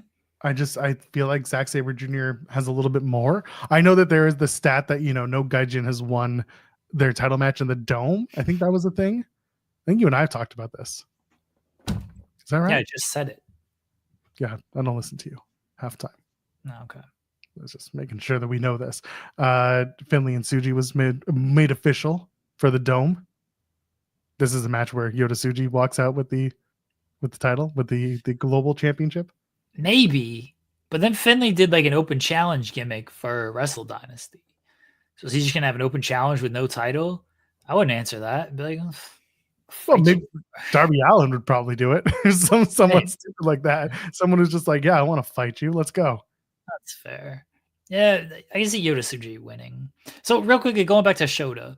So Sure. it's very interesting because you got Shota, who may win the title at Wrestle Kingdom, and then he's facing who knows at Wrestle Dynasty. Let's say it's Yuta. He could beat Yuta. It'll be fine. And maybe that sets up down the line a match with Moxley. He could beat Claudio.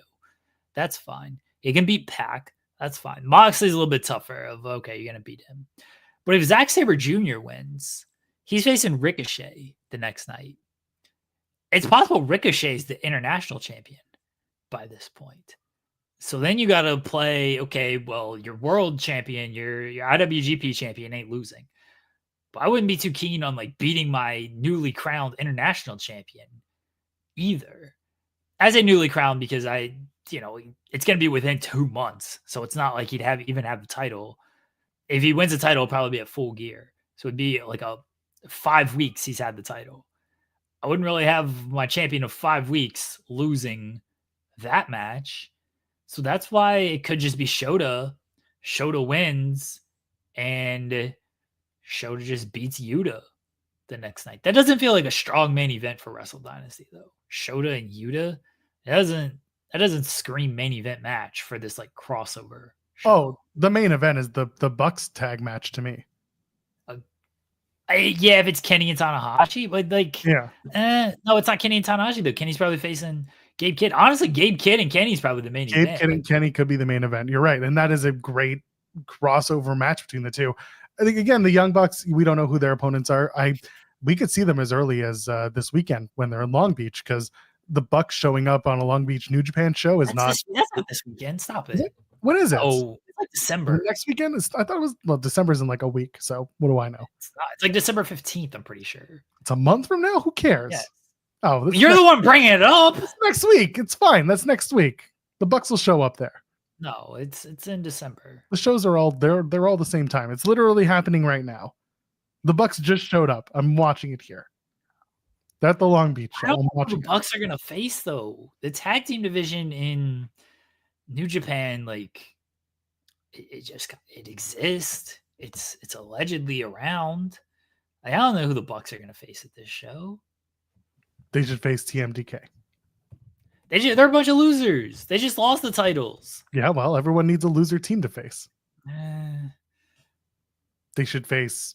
I mean, I have nothing. No. Okan and Hanare are the IWGP tag team champions. That's like, it's like fine.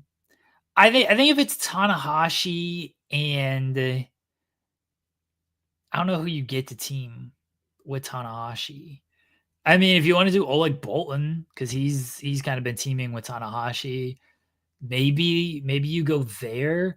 I wouldn't really do like a champion versus champion match. Like I would like a little bit. Tanahashi, there's at least some story to it, but the Bucks are jerks who just left the company, AEW. All you got to do is add Okada and then make it a never open weight 6-man tag team match. You've basically just given me 2/3 of what could be. I don't know. So you think Takeshita might drop that international championship sooner than later? I mean, they're certainly not giving him lots to go by. It's possible. I mean, what Would it shock you if Ricochet beats Takeshita at Full Gear? Like, is this the most surprising outcome in the world? Only if it's Ricochet still being a babyface, winning it. Because Takeshita, this is the problem. Takeshita continues to drop falls. He continues to lose on AEW shows. And he could be losing to Adam Cole on Wednesday, but we don't know for sure. It would be kind of silly for Takeshita to lose a singles match to Adam Cole, but if they do that, then yeah, I'm kind of like not super jazzed about him as the international champion. When people were told like this is a big push and a big opportunity, and all of Takeshita's big matches have been outside of the company since then. Like all of his defenses have been really solid matches at like Maple Leaf Pro for 2 nights. Other than that, like Takeshita hasn't been the shining star of AEW that he was supposed to be. Maybe that's because the Kyle Fletcher story became such a big, point of note because he's working with Ospreay, and Fletcher's a younger dude who really does shine just like Takeshita does, but differently. I don't know. I don't know what the situation is, but if Ricochet wins, I would rather he do it by turning heel himself, align with whoever it would be. But he's not going to be a heel and beat Takeshita, who's also a heel. That doesn't make any sense. He's a babyface. And that's why you got to start sowing the seeds of dissension with Don Callis family and Takeshita at that point. Oh, God. Oh. Yeah, the why am I so evil fingers. That's right. Oh, what are you sowing seeds? Like, who's turning? Takeshita's turning? To be a double turn. Why not? Actually, you could do a double turn where Ricochet joins the family and Takeshita gets jumped out. Why, though? Because if one thing is true, everyone has to be in a gang. Except for Takeshita, he's get jumped out of this. It's hilarious that like Takeshita won this title a month ago. And he's defended it twice. Never on AEW TV. The only match he's had on AEW television since he won this title, he got pinned. They couldn't even like give him a Rampage match of like, or a Collision match of like, hey, just beat some dude for the sake of beating a dude. They love to do that shit. He just got pinned in the one AEW match he's been in since winning this title. When he came back from the G1, and everyone was like, gotta capitalize, big star. And they put him in a 4-way on Rampage. That's where I was like, not exactly yet. And then they give him the international championship, capitalize. And I'm like, where has he been? Remember that big match against Mascara Dorada? Remember when he like squared off with Okada and people were like, yeah, fucking right. Takeshita and Okada. Give him the international championship and the continental championship and have them combine the two, the intercontinental championship. That was the narrative. They were like, yeah, this match with Okada. And they're like, anyway, here's Mark Briscoe and Orange Cassidy added to this match. Yeah. And I don't know why they won't elevate Takeshita to that level when it seems like he should be. And I'm not sure what there is to do. Like Don Callis theoretically is a good mouthpiece for him. And it could have been that guy. But now they're putting more stock into Kyle Fletcher. And so Takeshita just goes by the wayside. And now Fletcher's that guy.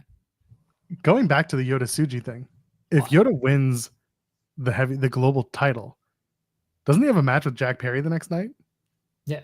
So is that do you make that for the global title? Yeah. Jack Perry loses? Yeah. Oh, have Jack Perry win the global title. He drops his TNT title and he wins the IWGP Global Heavyweight Championship. Holds it for about 100 days, does not defend it once, and then drops it on a random show in Japan. I don't know like what Jack Perry is right now. He's the scapegoat. What do you mean you don't know he drives a bus? He drives a bus. It's just there are no kids there.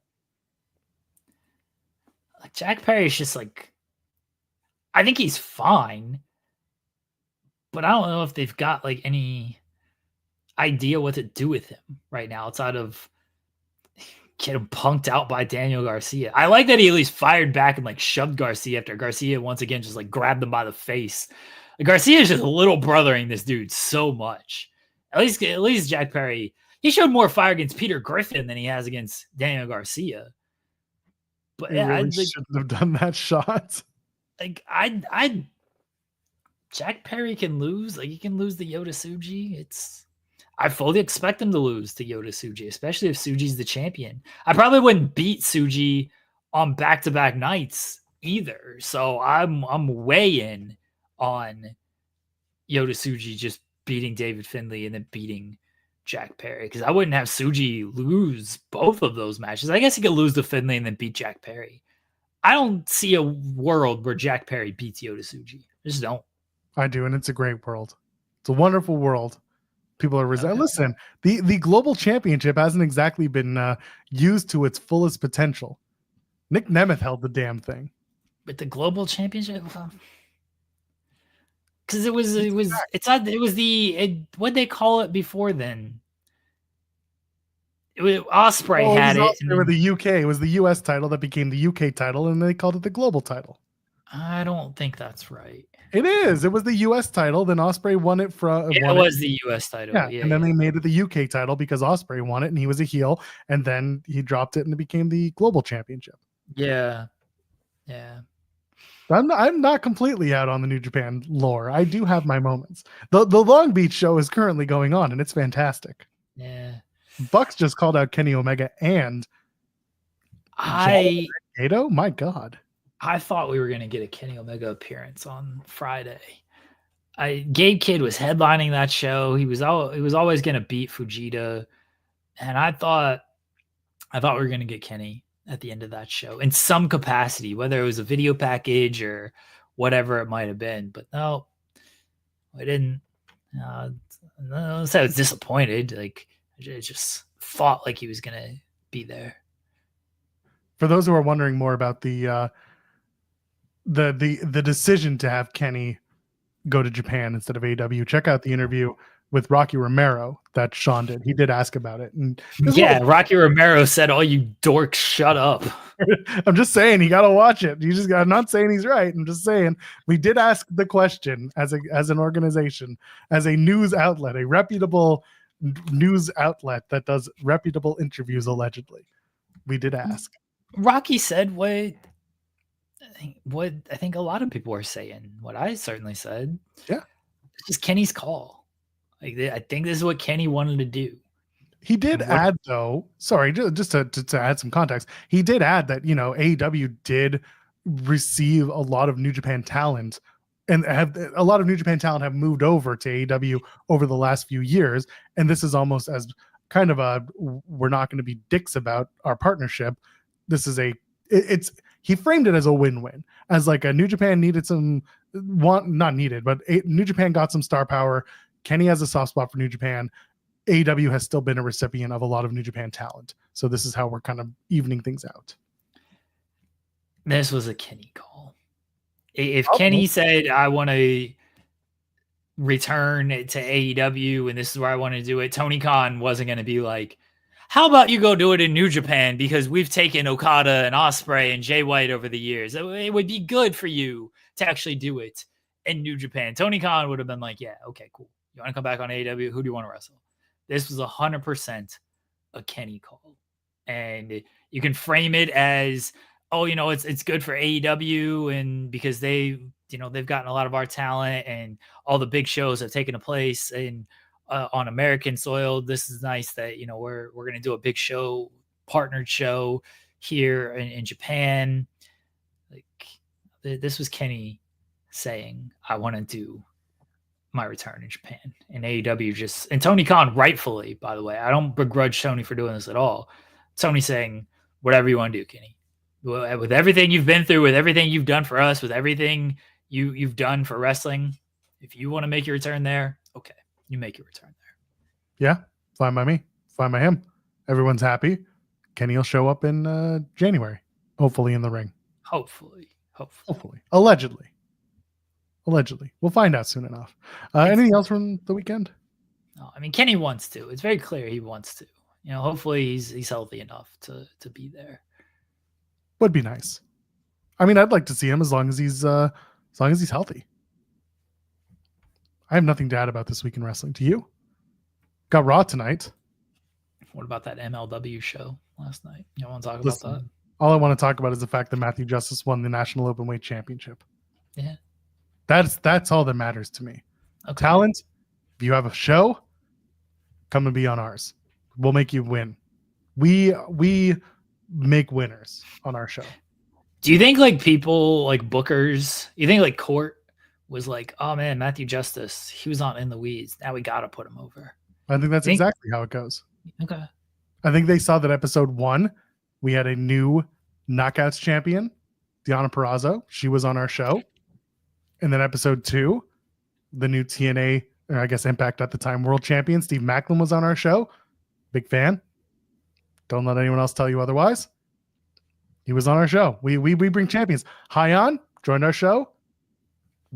In a year, won the Queen of the Indies. I mean, she was promoting the 2023 one, but she won 2024. It doesn't matter. She was there. Winner. We bring winners on. Janai Kai, brought her on. She won her match. Then she won the Featherweight Championship. Come on. These things matter. Masha, we've had Masha on the show. Wins the Knockouts World Championship. Happens. Davey Boy Smith Jr. Triple Crown, baby. Matthew Justice also has great musical taste, according to the ITW Anonymous General Manager. That goes a long way as well. Yeah. You name any person that's been on this show from the wrestling world. Big winners. Prove me wrong, kids. Timecock is the biggest winner of them all. That's true. We'll bring Timecock back soon. Timecock has been busy doing other things. Traveling and cocking. Cocking all day, all night.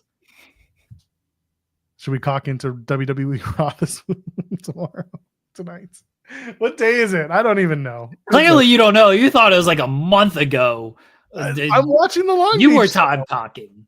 Tony Khan just beat up Jado and Gato. Wow. It's amazing. You guys got to tap in on the show. It's 6 a.m. there, but it doesn't matter.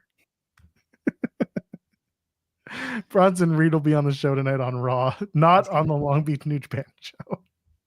Although that would be great. Damian Priest and Gunther are going to go face to face. I'm sure that'll end well.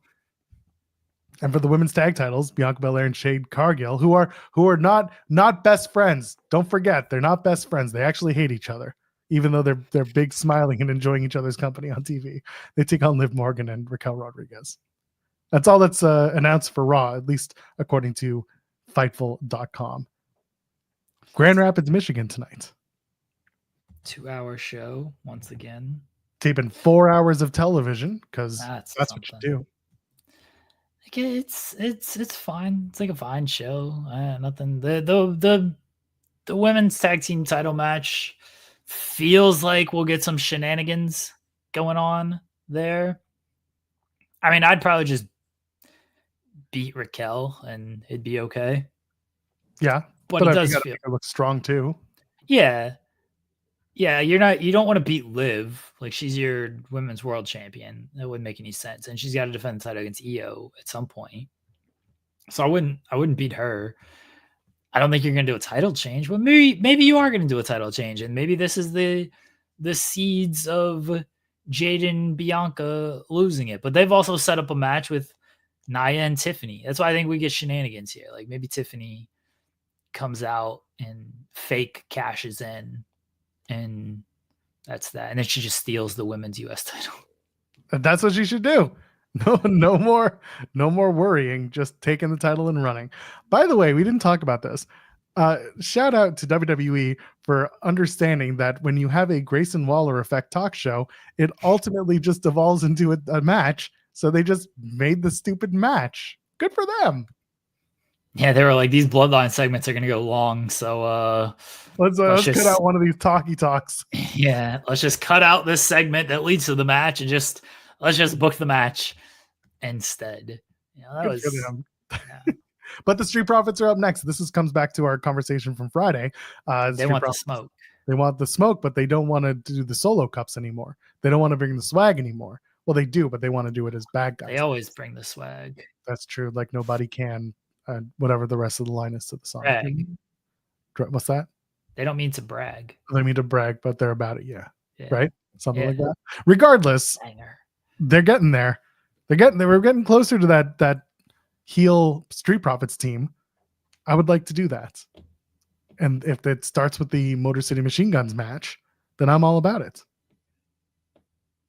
I think we'll probably get something coming out of that match. Maybe it's a turn. I don't know who. I mean, the easy assumption is Montez Ford turns, but I think we'll get more out of that. But they're also doing like Tommaso, and he's unhappy, and maybe he wants to turn. What if they just swap partners? It's like wife swap. Yeah, let's go. Swap. Strange bedfellows. Remember Raw Roulette? That was a match. We do Angelo and Gargano and Montez and Tommaso. No, the other way around. You got to get Tommaso and Ford. No. You do Angelo and Gargano because that's like the funny, like, guys, I'm a Browns fan. I'm a Bengals fan. Can we get along? And you do like cool, funny sketches with that. And then you got Montez and Tommaso like just brooding over how they feel they should like be in a better position and kicking the shit out of people. I think that kind of rules, honestly. Okay. You know what? I'll hear it out. Although when football season ends, it's going to get awkward. Or they do one. No, then they'll just both be miserable. It's like my team sucked. My team sucked worse. Well, at least you don't have a rapist as your quarterback paying $100 million a year. Allegedly. Oh my God. And then you got Seth Rollins over there just on the corner being like, him and Gargano could be best friends. That's a tag team right there. Oh my God. Is there anything else that we forgot about, need to talk about? No. Allegedly.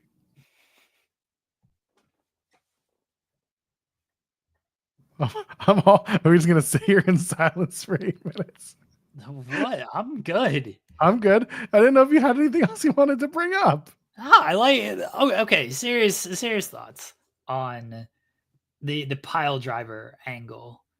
Like, do you think that I was like, oh boy, how are they going to convince us that this pile driver is actually super devastating and all the shit we've seen?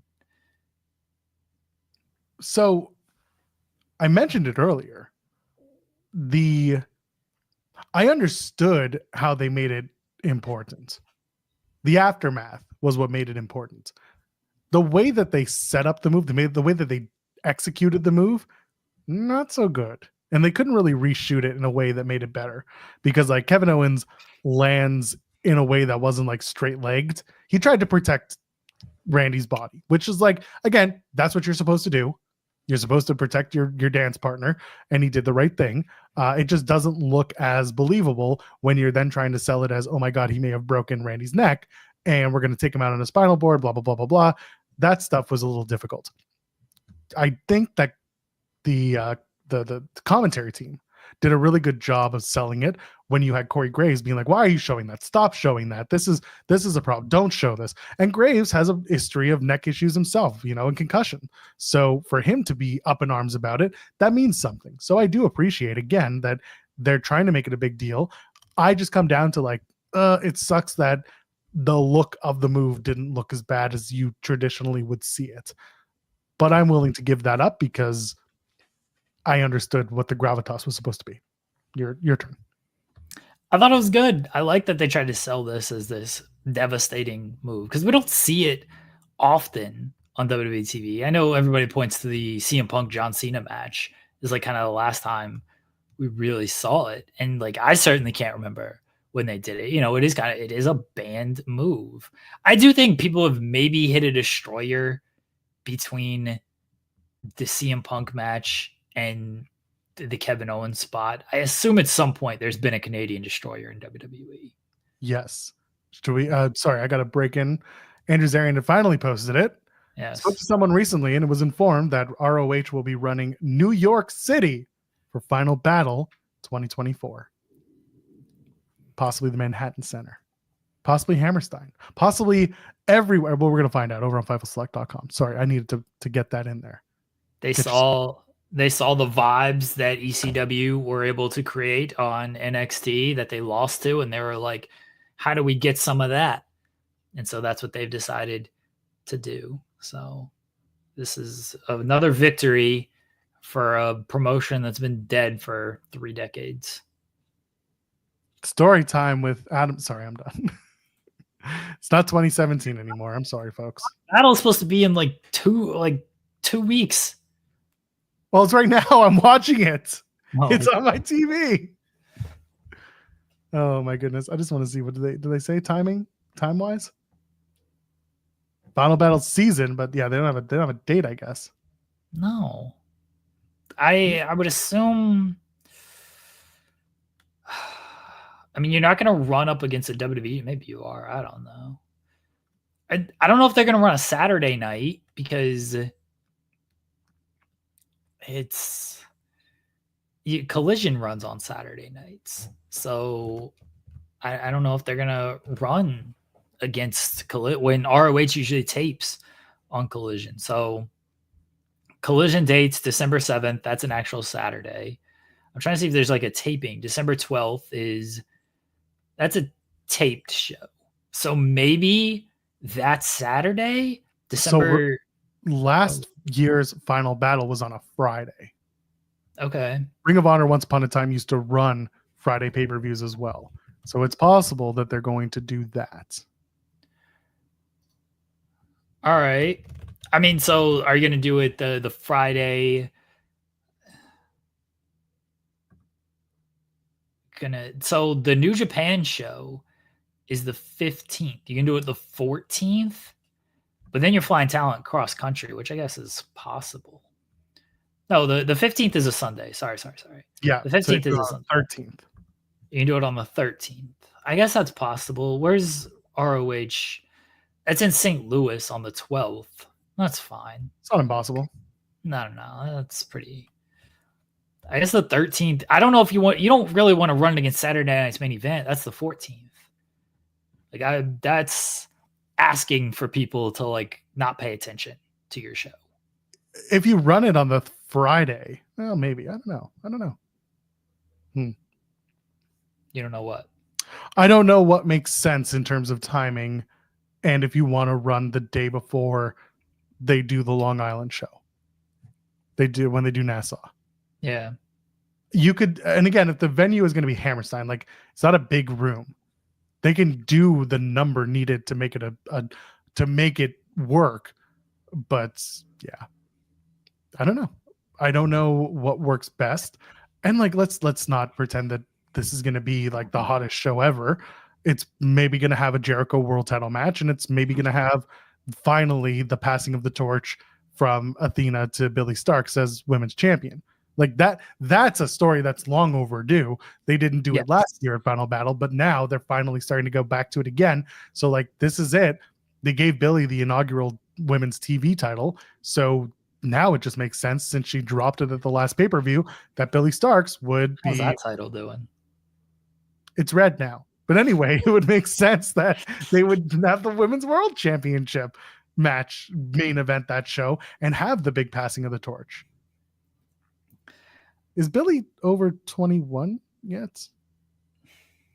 This is a NISAC conversation. It's 18 or 21 to wrestle in New York State. I think it's 18, isn't it? I think it's 18 because that's what stopped Nick Payne. Yeah. Yeah. Okay. I couldn't remember if it was 18 or 21. So I guess they have the entire following weekend. That the December 20th, 21st. Nothing's announced there. Like, no big dates are announced for that. So I guess you could do that weekend. It's such an awful time. I harp on this. But I harp on this all the time. Like, you can't do the last 2 weeks of December. The pay-per-view being on the 28th is always, that's another one. And I'm like, why are you doing that? I don't understand why they think doing a pay-per-view and charging you $50 for it. Like, it's Christmas season. Like, it's holidays. Like, it's expensive shit. I don't know if you can really get away with that. Something else I was going to add about that too. Yeah. And then you've got Deadline is also on the 7th. Like, that's the weekend before our proposed, it'd be sandwiched at this point. But yeah, it's on the show. I'm just looking at the history of the ROH Women's World Television Championship. How's that look? This is the example of we're just going to introduce a title to introduce a title, and there's no actual plan with it. Billie Starkz wins this thing in April. She made 0 defenses on record. She defended it once on an independent promotion that is not on record, but it happened. And lost it to Red Velvet in July. 0 title defenses. Red Velvet won the title in July. She has defended it once on television against Diamante in a match that ended in a DQ.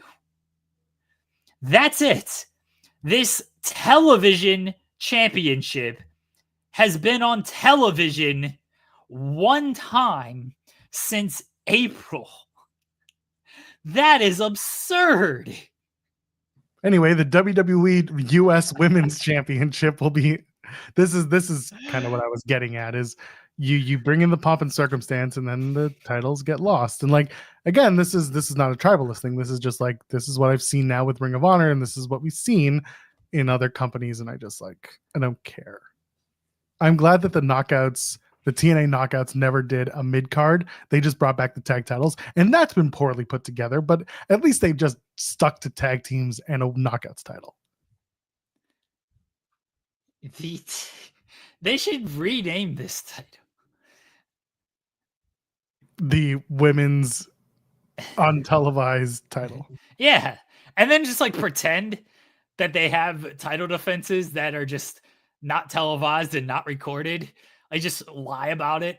Red Velvet's actually defended this title in the 103 days that she's been champion.